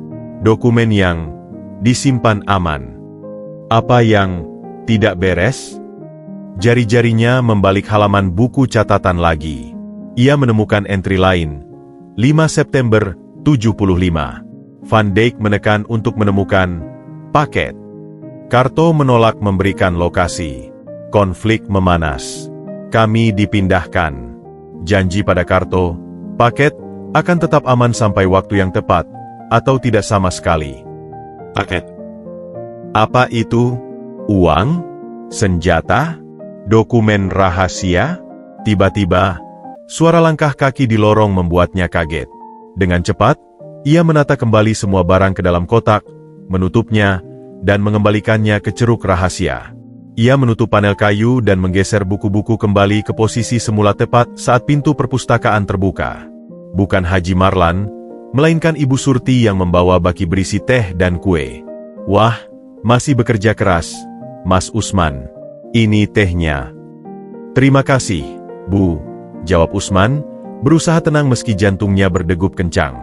Tangannya sedikit gemetar saat mengambil cangkir. Ibu Surti memandangnya sekilas. "Kok pucat? Jangan terlalu lelah. Buku-buku tua itu nggak akan lari." Usman tersenyum tipis. Setelah Ibu Surti pergi, ia memandang rak sudut itu. Sekarang, rak itu bukan lagi sekumpulan buku. Itu adalah sebuah pintu. Pintu menuju masa lalu yang penuh rahasia, bahaya, dan mungkin sebuah paket yang entah apa. Penemuannya mengubah segalanya. Bantuan Haji Marlan padanya bukan hanya karena janji dan hutang budi. Mungkin ada alasan lain yang lebih dalam, lebih terkait dengan paket yang disebut-sebut itu. Apakah kakeknya menyimpan sesuatu? Apakah Haji Marlan masih menjaganya? Dan apakah kehadiran Usman, cucu Karto, membuat paket itu menjadi relevan lagi? Rasa amannya di Jalan Kenanga tiba-tiba terasa rapuh. Ia dilindungi, tapi juga dikelilingi oleh rahasia yang bisa meledak kapan saja.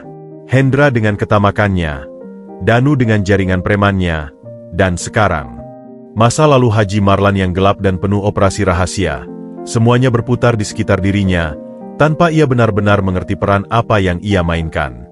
Malam itu, di paviliun, Usman menatap liontin bulan sabit pemberian kakeknya. Mungkinkah liontin ini bukan sekadar kenangan? Mungkinkah ini sebuah petunjuk? Sebuah kunci menuju sesuatu yang lain? Atau justru, ini adalah tanda yang membuatnya menjadi target? Kotak kayu itu telah dibuka, dan meski secara fisik tertutup kembali, rahasianya telah bocor, mengisi pikiran Usman dengan pertanyaan-pertanyaan yang jauh lebih besar daripada yang pernah ia miliki. Langkah selanjutnya bukan lagi tentang bertahan hidup atau bersyukur. Sekarang, ia harus mulai memahami permainan yang sebenarnya sedang dimainkan di sekelilingnya, sebelum permainan itu yang menelan dirinya. Jadwal Usman yang baru mulai memasukkan kursus komputer di sebuah LSM dekat pusat kota setiap Selasa dan Kamis sore. Ia menikmati perjalanan dengan angkot, melihat kehidupan kota bergerak di luar jendela, merasa seperti bagian dari arus normal yang dulu selalu ia amati dari sudut terminal. Suatu Kamis sore, usai kursus, ia memutuskan turun di dekat terminal Kota Baru untuk membeli senar gitar baru di toko alat musik kecil yang ia tahu harganya bersahabat. Sentimen menariknya kembali ke tempat yang dulu menjadi kandangnya. Mungkin juga, secara tak sadar, ia ingin menguji apakah perubahan pada dirinya nyata. Apakah ia masih akan diperlakukan seperti sampah oleh preman-preman seperti Toha. Saat ia berjalan melewati deretan kios di pinggir terminal, mendekati toko alat musik, sebuah suara memanggilnya dari warung kopi tenda.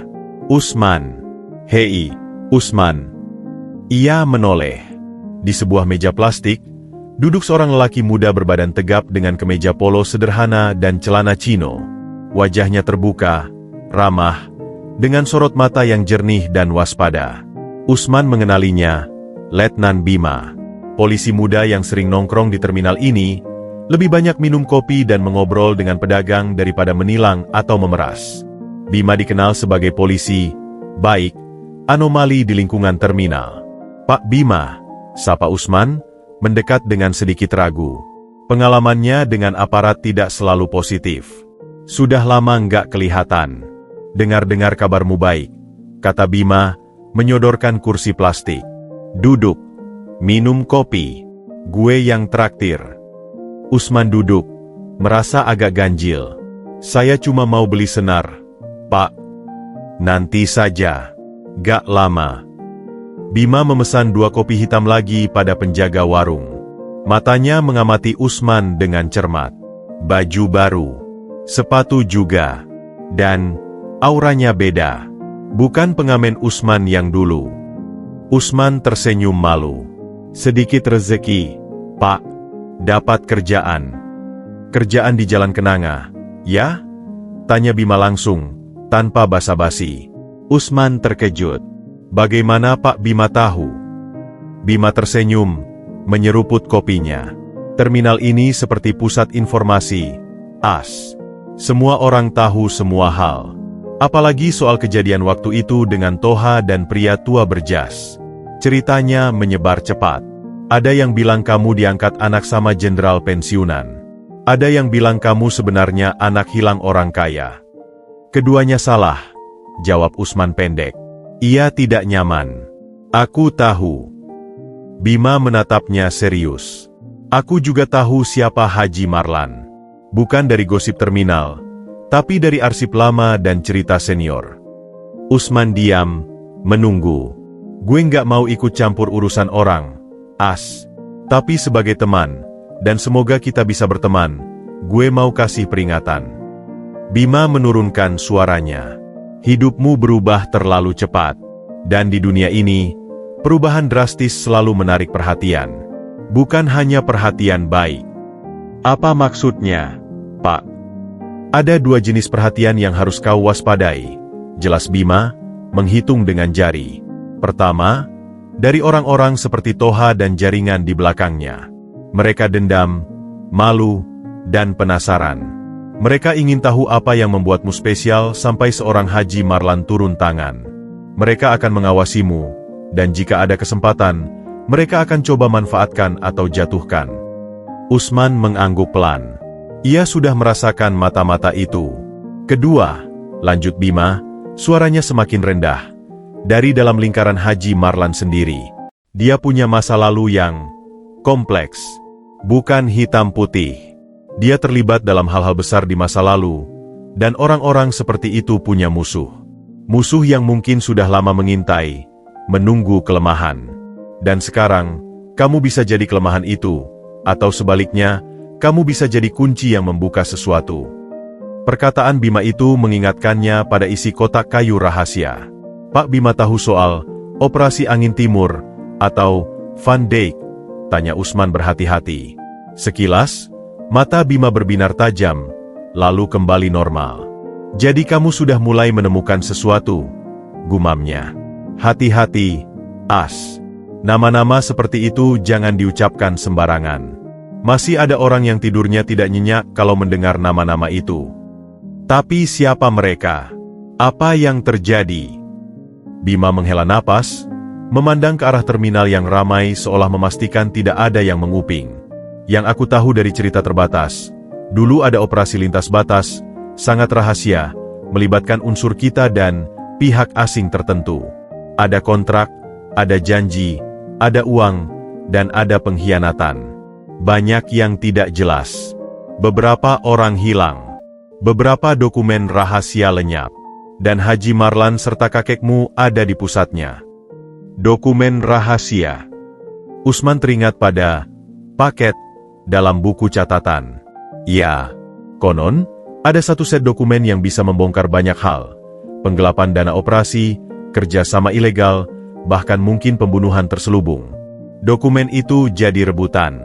Ada yang bilang hancur. Ada yang bilang masih ada, disimpan oleh seseorang yang selamat. Bima menatap Usman dalam-dalam. Kakekmu salah satu yang selamat, kan? Usman merasa dingin menyusuri tulang punggungnya.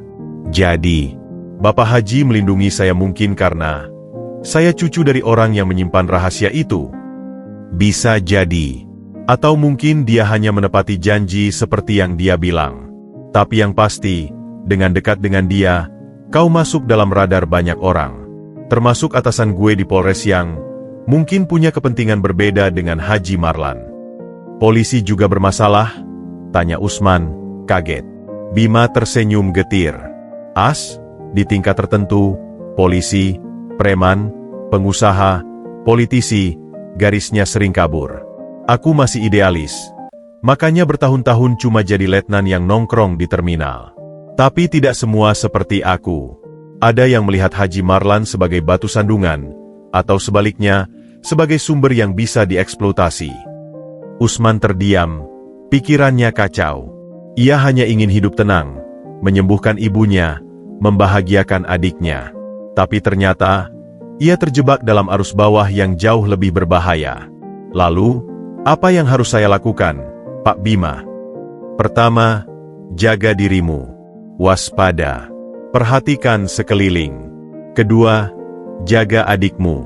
Dia lebih rentan. Ketiga, Bima menekankan, jika kau menemukan sesuatu, dokumen, kunci, apapun yang berhubungan dengan masa lalu itu, kau harus sangat berhati-hati. Jangan ceritakan pada sembarang orang. Bahkan, ia ragu, bahkan pada Haji Marlan, sebelum kau benar-benar yakin dengan motivasinya. Apa? Tapi dialah yang melindungi saya. Dan itu yang membuatnya berbahaya, kata Bima pelan. Karena jika motivasinya ternyata bukan melindungi, melainkan mengambil sesuatu melalui kamu, maka kau dalam bahaya besar. Cari tahu kebenarannya, As. Dengan diam-diam. Dan jika kau butuh bantuan. Bima mengeluarkan kartu nama sederhana dari dompetnya. Hubungi aku. Nomor ponselku ada di belakang. Aku nggak janji bisa banyak bantu, tapi setidaknya aku bisa jadi teman bicara yang netral. Usman menerima kartu itu, merasa seperti memegang benda yang sangat berharga dan berbahaya sekaligus. Dan satu hal terakhir, kata Bima sebelum Usman pergi.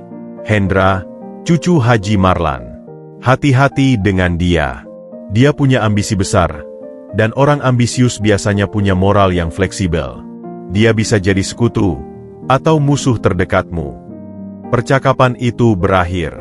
Usman membeli senarnya dengan pikiran yang jauh lebih berat daripada saat ia datang. Peringatan Letnan Bima seperti menyiram air dingin pada kesadarannya.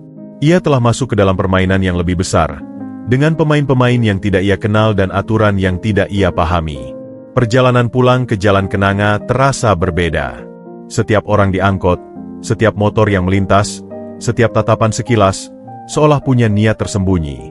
Ia merasa seperti ikan kecil yang tiba-tiba dilemparkan ke lautan dalam, dikelilingi oleh predator yang bentuknya saja belum ia kenali. Malam itu, di perpustakaan saat ia seharusnya belajar, ia justru menatap rak buku sudut itu. Di balik kayu dan kertas tua itu, tersimpan petunjuk yang bisa menentukan nasibnya. Dan sekarang, dengan peringatan Bima di telinganya, ia tahu bahwa mencari tahu kebenaran bukan lagi pilihan, tapi keharusan. Untuk bertahan hidup, ia harus memahami permainan ini.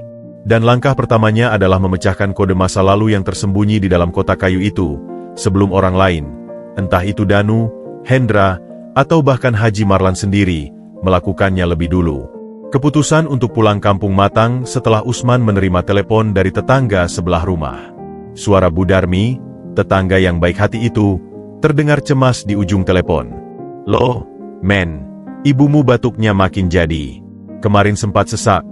Untung ada Pak Lurah yang bawa ke puskesmas. Dokter bilang harus rutin kontrol. Tapi, ya kamu tahu sendiri, men. Kalimat itu seperti pukulan telak. Rasa bersalah yang selama ini tertahan membanjiri Usman. Ia terlalu asyik dengan kehidupan barunya yang nyaman, sementara ibunya sendirian berjuang melawan penyakit di kampung. Amplop dari Haji Marlan memang ia kirimkan sebagian, tapi uang itu tampaknya tidak cukup, atau mungkin ibunya terlalu hemat untuk dirinya sendiri. Dengan hati berat, ia menghadap Haji Marlan di perpustakaan. Bapak, izinkan saya pulang ke kampung beberapa hari. Ibu saya kondisinya memburuk. Haji Marlan mengangkat wajah dari buku yang dibacanya. Matanya penuh perhatian. Tentu, nak, itu kewajibanmu. Jangan khawatirkan apa-apa di sini. Ambil waktu yang kau butuhkan. Ia kemudian membuka laci mejanya dan mengeluarkan amplop lain, lebih tebal dari yang pertama. Ini untuk biaya pengobatan dan kebutuhan lainnya. Dan ia berdiri, berjalan ke rak buku, mengambil sebuah kotak obat kecil berisi beberapa botol. Bawa ini, obat khusus dari dokternya untuk paru-paru. Lebih kuat dari yang di puskesmas. Usman hampir menolak. Tapi melihat ketulusan di wajah pria tua itu, ia hanya bisa mengucapkan terima kasih dengan suara serak. Bapak terlalu baik. Bukan kebaikan, Usman. Ini tanggung jawab. Haji Marlan menepuk bahunya. Kabarimu, nak. Dan jangan lupa, jika ada masalah, telepon langsung. Perjalanan ke kampung memakan waktu 6 jam dengan bus antar kota. Salma ingin ikut, tapi Usman memintanya tetap di Jalan Kenanga. Kamu jaga saja di sini, dan terus bantu Ibu Surti. Aku akan cepat kembali. Sepanjang perjalanan, pemandangan sawah dan gunung yang melintas tidak bisa menenangkan pikirannya. Ia memikirkan ibunya, memikirkan rahasia kota kayu, peringatan Letnan Bima, dan tatapan dingin Hendra. Kehidupan barunya yang tampak indah tiba-tiba terasa seperti beban yang rumit. Kampungnya, Desa Tirtasari, adalah desa kecil di lereng gunung dengan udara sejuk dan jalanan berdebu. Rumahnya, sebuah rumah panggung kayu sederhana warisan kakek, terlihat semakin lapuk. Saat ia mendekat, jantungnya terasa sesak. Di beranda, ibunya, Ibu Sunarti, duduk di kursi kayu sambil menjahit. Tubuhnya semakin kurus. Serbet selalu menempel di mulutnya untuk menahan batuk. Wajahnya menyiratkan kelelahan yang dalam. "Bu," panggil Usman pelan. Ibu Sunarti menoleh. Matanya yang buram sebentar tidak percaya, lalu berbinar. "Usman? Nak, kamu pulang." Batuk-batuk kembali menyergapnya. Usman berlari mendekat, memeluk ibunya yang terasa ringkih. "Iya, Bu. Saya pulang. Kenapa nggak bilang kalau sakitnya makin parah?" "Ah, biasa saja, Nak. Cuma batuk-batuk tua," sanggah ibunya, berusaha tegar. Tapi tangan yang menggenggam erat tangan Usman mengungkapkan betapa ia sangat merindukan anaknya.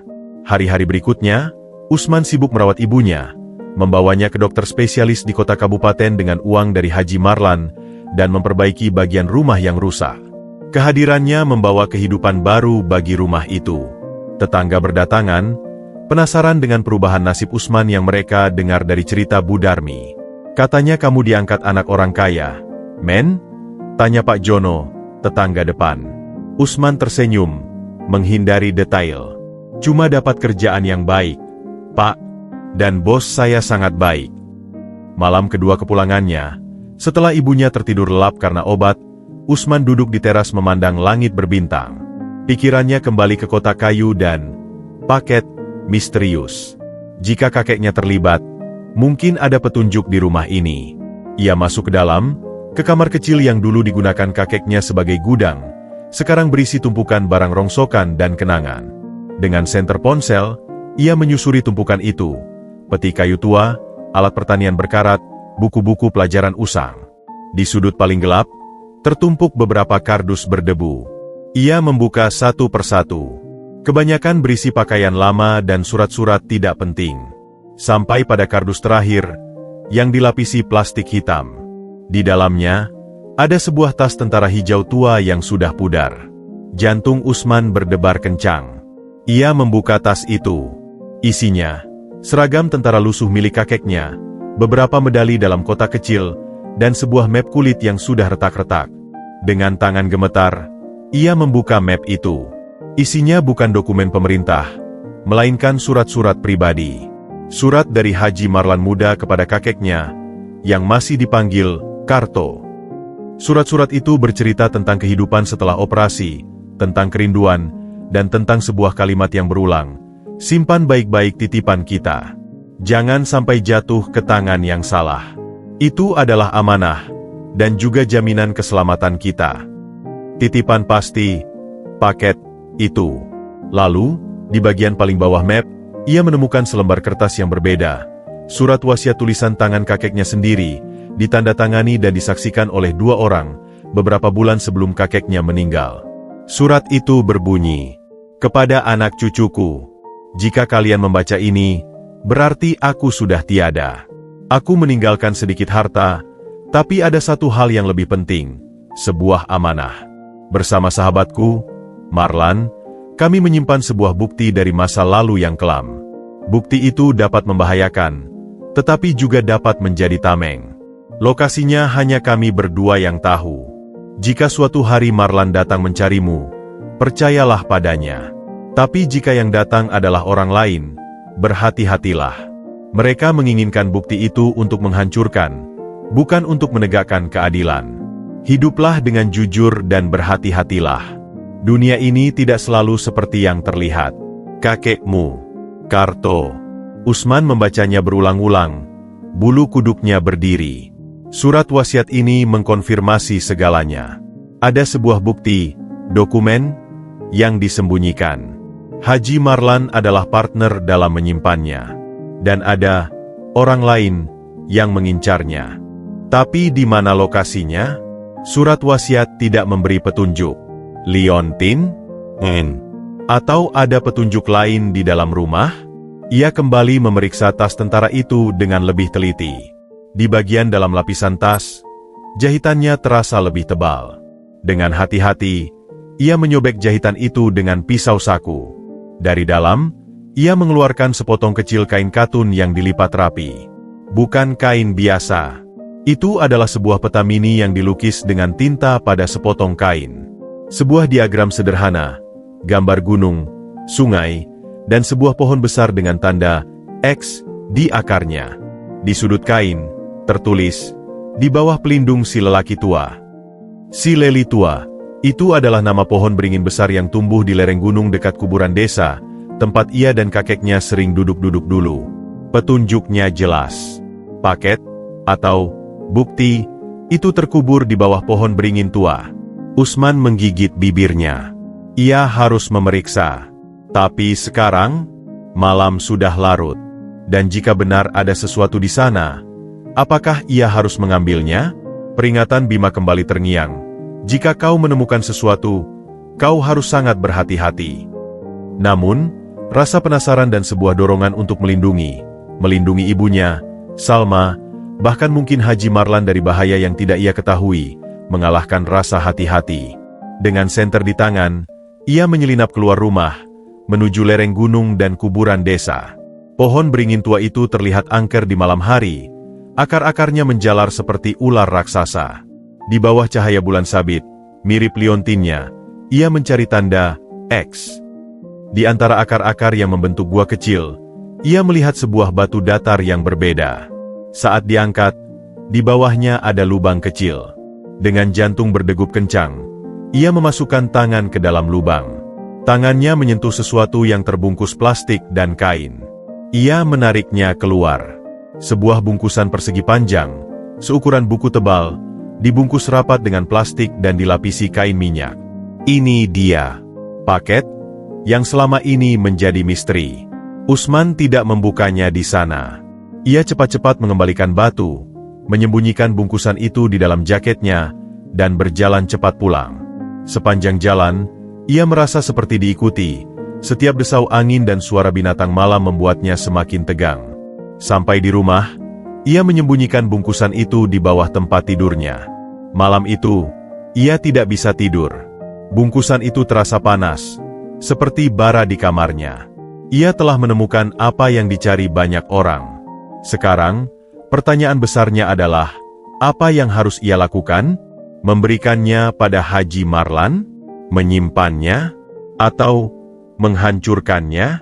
Perjalanan ke kampung yang awalnya hanya untuk menjenguk ibu, telah berubah menjadi perjalanan yang mengubah segalanya. Ia sekarang memegang kunci, atau bom waktu, yang bisa menentukan tidak hanya nasibnya, tapi mungkin juga nasib banyak orang. Dan ia harus memutuskan, dengan cepat dan bijak, sebelum orang lain mengetahui bahwa paket itu telah berpindah tangan. Esok paginya, suasana di desa Tirtasari tampak damai seperti biasa. Kabut pagi masih menyelimuti lereng gunung, ayam berkokok bersahutan.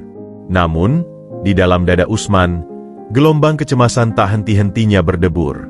Bungkusan plastik yang berisi paket misterius kini ia bungkus ulang dengan lebih rapi dan disembunyikan di dalam tas ranselnya, di balik pakaian dan beberapa botol obat untuk ibunya. Ibu Sunarti sudah terlihat lebih segar setelah minum obat baru dari Haji Marlan.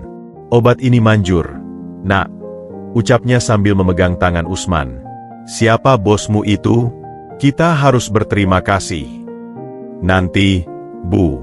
Insya Allah suatu hari, jawab Usman singkat, mencium kening ibunya. Saya harus kembali ke kota hari ini, Bu. Tapi saya janji akan sering pulang, atau suatu saat nanti saya ajak ibu ke kota. Ibu Sunarti mengangguk. Matanya berkaca-kaca. Hati-hati di jalan, Nak. Jaga Salma baik-baik.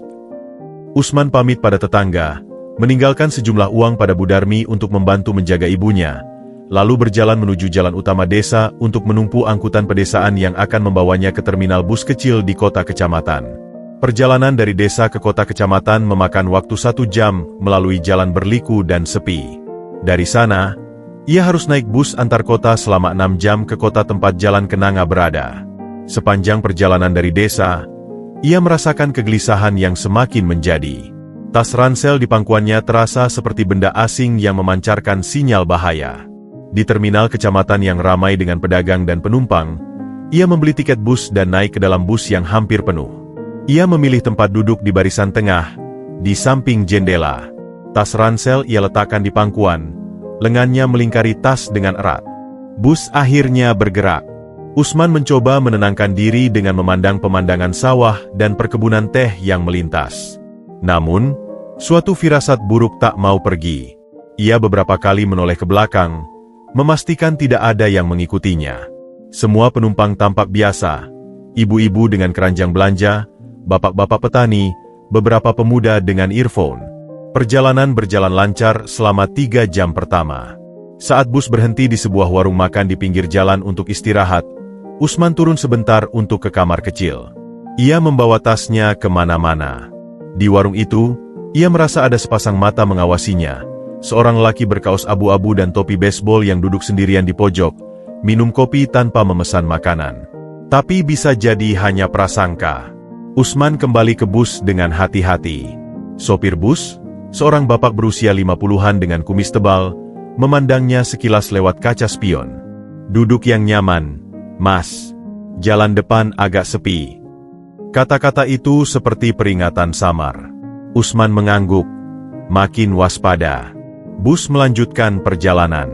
Mereka memasuki ruas jalan yang diapit perkebunan karet, jauh dari pemukiman. Jarang kendaraan lain melintas. Inilah yang disebut pertigaan mati. Sebuah persimpangan jalan kecil menuju desa terpencil yang sudah lama sepi. Saat itulah, mobil pick-up tua berwarna hitam tiba-tiba menyusul dari belakang dengan kecepatan tinggi, lalu menyalip dan mendadak menyerobot di depan bus, memaksa sopir bus menginjak rem keras. "Dasar gila!" umpat sopir bus. Penumpang terlempar ke depan, protes dan teriakan terdengar. Usman memeluk tasnya erat-erat, jantungnya berdegup kencang. Ia tahu ini bukan kecelakaan biasa. Pick-up itu berhenti menyamping, menghalangi hampir seluruh jalan. Dari dalamnya turun 4 lelaki berbadan kekar. Wajah mereka tertutup sebagian oleh kain dan topi. 2 dari mereka membawa parang, 2 lainnya membawa benda tumpul. Mereka langsung menuju pintu bus. "Buka pintunya!" teriak salah satu mereka, mengetuk kaca depan bus dengan gagang parang. Sopir bus, dengan wajah pucat, melihat ke aksi preman itu, lalu menoleh sekilas ke kaca spion, seperti mencari sesuatu atau seseorang. Ia menarik tuas, dan pintu bus terbuka dengan suara mendesis. Penumpang menjerit. Ada yang merunduk di antara kursi. Para perampok naik ke dalam bus. "Tenang, kami hanya cari 1 orang," teriak pemimpin mereka, suaranya kasar. Matanya yang dingin menyapu seluruh penumpang. Yang lain, duduk manis, taruh barang di lantai. Siapa yang berani lapor? Parang ini yang bicara. Mereka berjalan menyusuri lorong bus. Usman menunduk, berusaha menyembunyikan wajahnya. Tapi itu sia-sia. Salah seorang perampok, yang memegang foto kecil di tangannya, berhenti tepat di sampingnya. "Kau, Usman, bawa tas apa itu?" katanya, menunjuk ransel di pangkuan Usman. Usman menggigil. "Hanya pakaian dan obat buat ibu." "Serahkan." Tangan si perampok terbuka. Usman berpikir cepat. Jika ia menyerahkan tas, paket itu akan hilang. Jika melawan, ia bisa terbunuh. Tapi sesuatu memberontak dalam dirinya. Bukan untuk paket itu, tapi untuk janji pada kakeknya, untuk amanah yang harus ia jaga. "Ini cuma barang biasa," katanya, berusaha tenang. "Biar kami yang nilai." Si perampok mencoba merebut tas. Usman berpegangan erat. "Jangan." Tiba-tiba, sopir bus yang tadi diam, berteriak dari depan. "Hei, ada patroli polisi dari depan." Semua orang, termasuk para perampok, menoleh ke arah depan bus. Memang, dari kejauhan, siluet mobil dengan lampu rotasinya terlihat mendekat. Itu mungkin kebetulan, atau mungkin sopir bus itu sudah menghubungi seseorang melalui radio tersembunyi. Pemimpin perampok mengumpat, "Cepat, ambil tasnya dan pergi." Si perampok di samping Usman menarik tas dengan paksa. Usman memberontak, menarik tas ke arah lain. Seorang penumpang tua di depannya, seorang bapak dengan wajah keras seperti mantan tentara, tiba-tiba bangkit dan dengan gerakan cepat menebaskan sebuah tongkat jalan yang ia sembunyikan, menghantam pergelangan tangan si perampok. "Aduh!" teriak perampok itu, tas terjatuh. "Bocah, lari ke jendela!" teriak bapak tua itu pada Usman sambil menghadang perampok lainnya dengan tongkatnya. Aksi tak terduga itu membuat suasana makin kacau. Melihat mobil patroli semakin dekat dan penghadangan tak terduga, pemimpin perampok membuat keputusan. "Keluar! Cepat!" Mereka melompat keluar dari bus, berlari ke arah pick-up mereka. Dengan kasar mereka membalikan mobil dan melesat pergi ke arah jalan kecil di pertigaan, meninggalkan bus yang rusak ringan. Usman terengah-engah, memeluk tasnya yang hampir terambil. Ia menatap bapak tua yang membantunya. "Terima kasih, Pak." Bapak itu mengangguk, napasnya berat. "Kau bawa barang berharga, ya? Hati-hati, nak. Jalan ini tidak aman." Mobil patroli polisi akhirnya sampai. 2 polisi turun, menanyakan kejadian. Sopir bus melaporkan percobaan perampokan yang gagal. Polisi mencatat, tapi tampaknya tidak terlalu bersemangat untuk mengejar. "Mereka pasti sudah kabur jauh. Kami akan laporkan." Usman tidak banyak bicara. Ia memberi keterangan sederhana. Ia adalah korban yang hampir dirampas tas. Ia tidak menyebutkan isi tasnya. Setelah bus diperiksa sebentar, sopir bus meminta maaf pada penumpang dan melanjutkan perjalanan. Suasana dalam bus tegang, bisik-bisik penuh ketakutan terdengar. Sepanjang sisa perjalanan, Usman tidak bisa tenang. Ia yakin ini bukan perampokan biasa. Mereka mencari dia, dan mereka tahu apa yang mungkin ia bawa. Artinya, perjalanannya ke kampung telah diawasi. Mungkin sejak ia membeli tiket, atau bahkan sejak ia tiba di desa. Dan mereka, siapapun mereka itu, tahu tentang paket tersebut, atau setidaknya mencurigai bahwa ia pergi untuk mengambil sesuatu. Sopir bus yang pemberani itu, saat istirahat berikutnya, mendekati Usman. "Maaf ya, Mas. Jalan itu emang rawan. Tapi tadi, kayaknya mereka memang incar Mas khusus."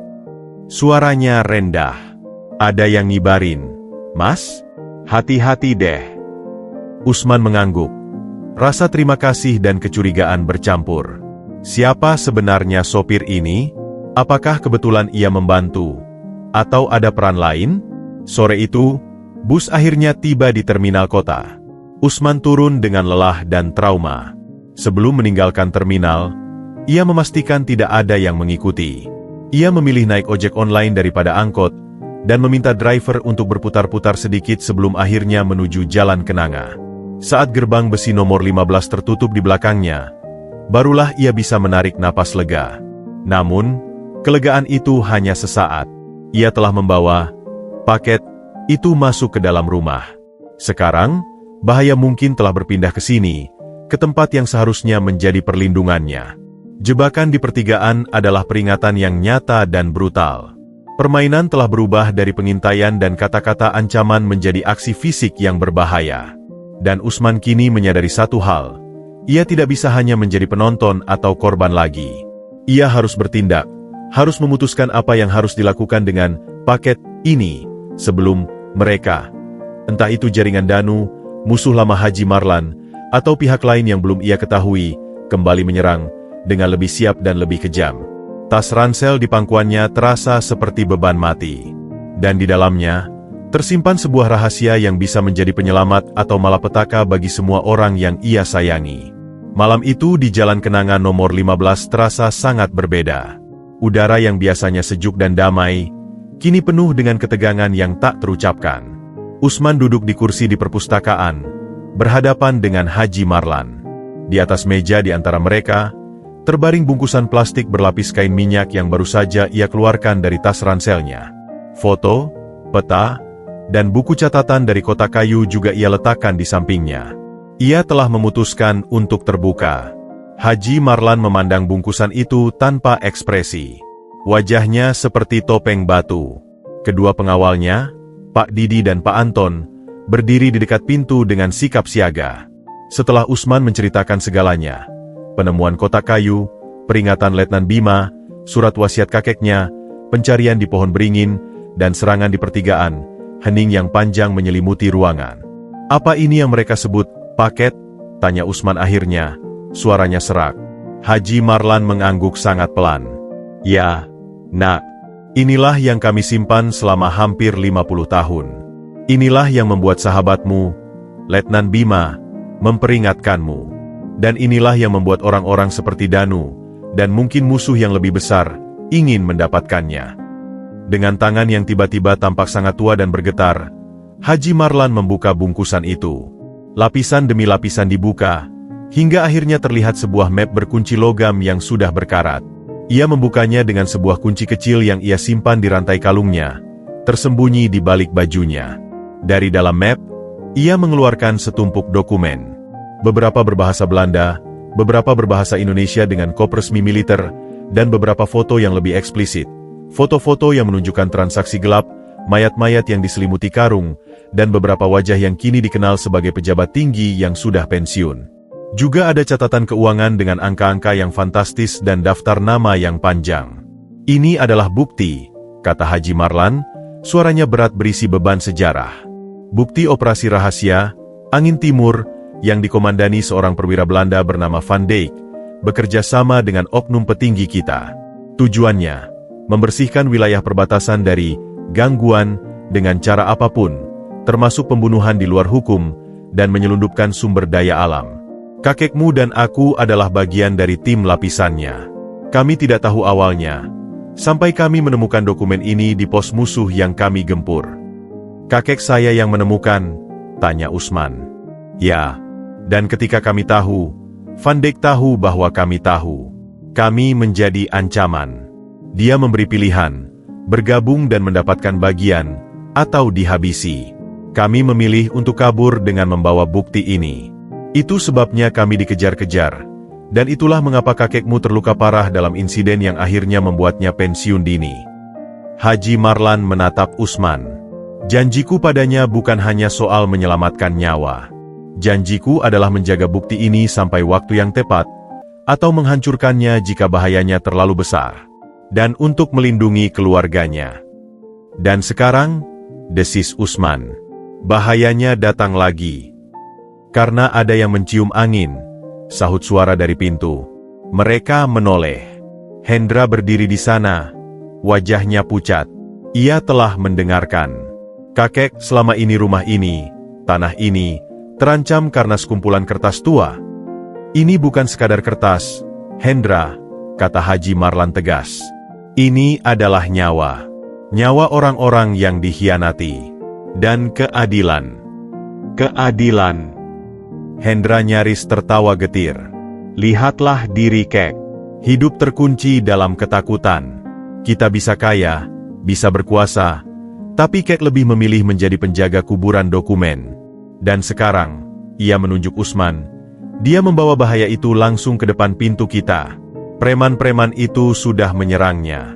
Selanjutnya mereka akan datang ke sini.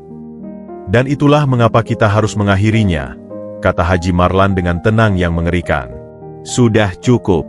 Sudah 50 tahun. Waktunya sudah tiba." Hendra terkesiap. "Apa maksud Kek?" Haji Marlan mengambil ponselnya, memencet nomor yang sudah tersimpan. "Bima? Ya, dia sudah kembali. Dan buktinya ada di sini. Saatnya." Usman bingung.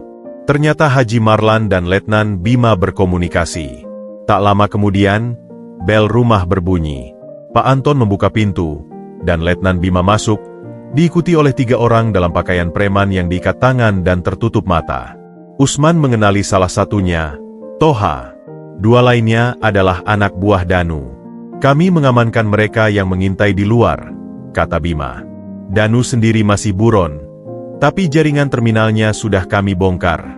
Mereka mengaku disewa oleh seorang pengusaha muda untuk mengawasi dan menangkap Usman. Semua mata tertuju pada Hendra.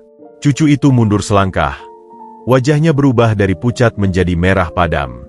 Ini omong kosong. Pengusaha muda itu menggambarkan dirinya sebagai pewaris sah dari Haji Marlan yang ingin membersihkan halangan dari warisannya. Lanjut Bima, menatap Hendra tajam. Dia membayar Danu untuk mengintai dan merebut apapun yang dibawa Usman dari kampung, dengan imbalan sebagian lahan proyek propertinya kelak. Hendra tertawa terpaksa, gugup. Kakek, jangan percaya. Mereka memfitnah. Aku hanya ingin melindungi kek dan aset keluarga dari orang luar ini. Haji Marlan menghela napas sangat dalam, ekspresi kecewa yang dalam menghiasi wajahnya. Hendra, aku tahu ambisimu. Tapi aku tidak pernah menyangka kau akan berkomplot dengan preman, bahkan membahayakan nyawa orang yang berada dalam perlindunganku. Ia bukan keluarga kita, kek, teriak Hendra putus asa. Tapi janji adalah janji. Hardik Haji Marlan untuk pertama kalinya, suaranya menggema di perpustakaan. Dan lebih dari itu, Usman dan Salma telah menunjukkan kesetiaan dan ketulusan yang bahkan tidak kau miliki. Mereka adalah keluarga pilihanku. Kalimat itu seperti pukulan telak bagi Hendra. Ia diam, bahunya terkulai, menyadari rencananya telah hancur. Haji Marlan memandang semua orang di ruangan itu. Ini sudah berakhir. Bima, ambil dokumen ini. Bawa ke atasanmu yang bisa dipercaya, ke Komisi Pemberantasan Korupsi, ke media. Publikasikan. Biar keadilan yang bekerja. Aku sudah tua dan lelah menyimpan rahasia ini. Bima mengangguk serius. Saya akan jamin keamanannya, Pak Haji. Ini akan menjadi kasus besar. Setelah Bima pergi dengan dokumen-dokumen berharga itu, membawa serta Toha dan kawanannya, suasana di rumah menjadi hening. Hendra dipinta pulang ke apartemennya, dengan peringatan bahwa ia harus mempertanggungjawabkan perbuatannya secara hukum. Usman masih terduduk, lelah secara fisik dan emosional. Haji Marlan duduk di sampingnya. Maafkan aku, nak, bisik pria tua itu. Aku membawamu ke dalam bahaya tanpa memberitahumu sepenuhnya. Tidak, Pak. Saya yang harus berterima kasih. Akhirnya saya tahu kebenaran tentang kakek, tentang bapak. Dan saya belajar bahwa janji dan kehormatan itu nyata. Haji Marlan tersenyum, sebuah senyum yang penuh kelegaan. Janjiku pada kakekmu sudah kutepati. Keluarganya telah kujaga. Sekarang, izinkan aku membuat janji baru padamu. Usman menatapnya. Rumah ini, dan semua yang ada di dalamnya, akan menjadi milikmu dan Salma setelah aku tiada. Usman terkejut, ingin protes.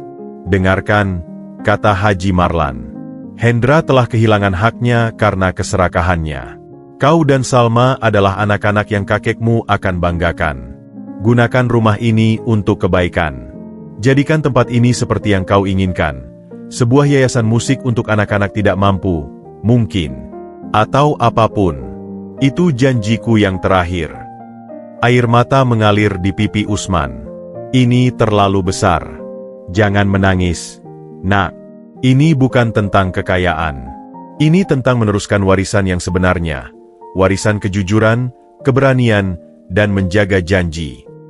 Epilog, 2 bulan kemudian. Terminal Kota Baru masih ramai. Tapi suasana berbeda. Preman seperti Toha sudah tidak terlihat. Di sudut yang sama di mana Usman pernah mengamen, sekarang ada sebuah panggung kecil portabel. Di atasnya, Usman berdiri dengan gitar barunya, ditemani beberapa anak muda dari yayasan Suara Kenanga yang ia dirikan. Mereka sedang mengadakan konser amal untuk beasiswa anak-anak terminal. Suaranya yang dulu serak penuh kepahitan, kini kuat dan penuh harapan. Ia menyanyikan lagu tentang keberanian, tentang sahabat, dan tentang menemukan rumah. Di sebuah warung kopi di seberang, Letnan Bima yang kini telah menjadi kapten, tersenyum melihatnya. Di sampingnya, Haji Marlan duduk dengan secangkir teh, wajahnya tenang dan bahagia. Salma sibuk membagikan brosur yayasan pada penumpang. Kehidupan baru telah benar-benar dimulai. Rahasia telah dibongkar, keadilan sedang ditegakkan, beberapa mantan pejabat mulai disidang, dan sebuah janji telah menemukan akhir yang indah. Usman memandang kerumunan yang mendengarkannya. Ia melihat anak-anak dengan mata berbinar, orang-orang yang tersenyum, dan terminal yang terasa lebih aman. Ia tersenyum. Ia bukan lagi pengamen miskin yang tak berdaya. Ia adalah Usman, penerus sebuah janji, penjaga harapan baru. Dan di baliknya, seorang pria tua berjas duduk dengan bangga, menyaksikan bagaimana sebuah janji lama tidak hanya melindungi, tetapi juga melahirkan sebuah awal yang lebih baik untuk banyak orang.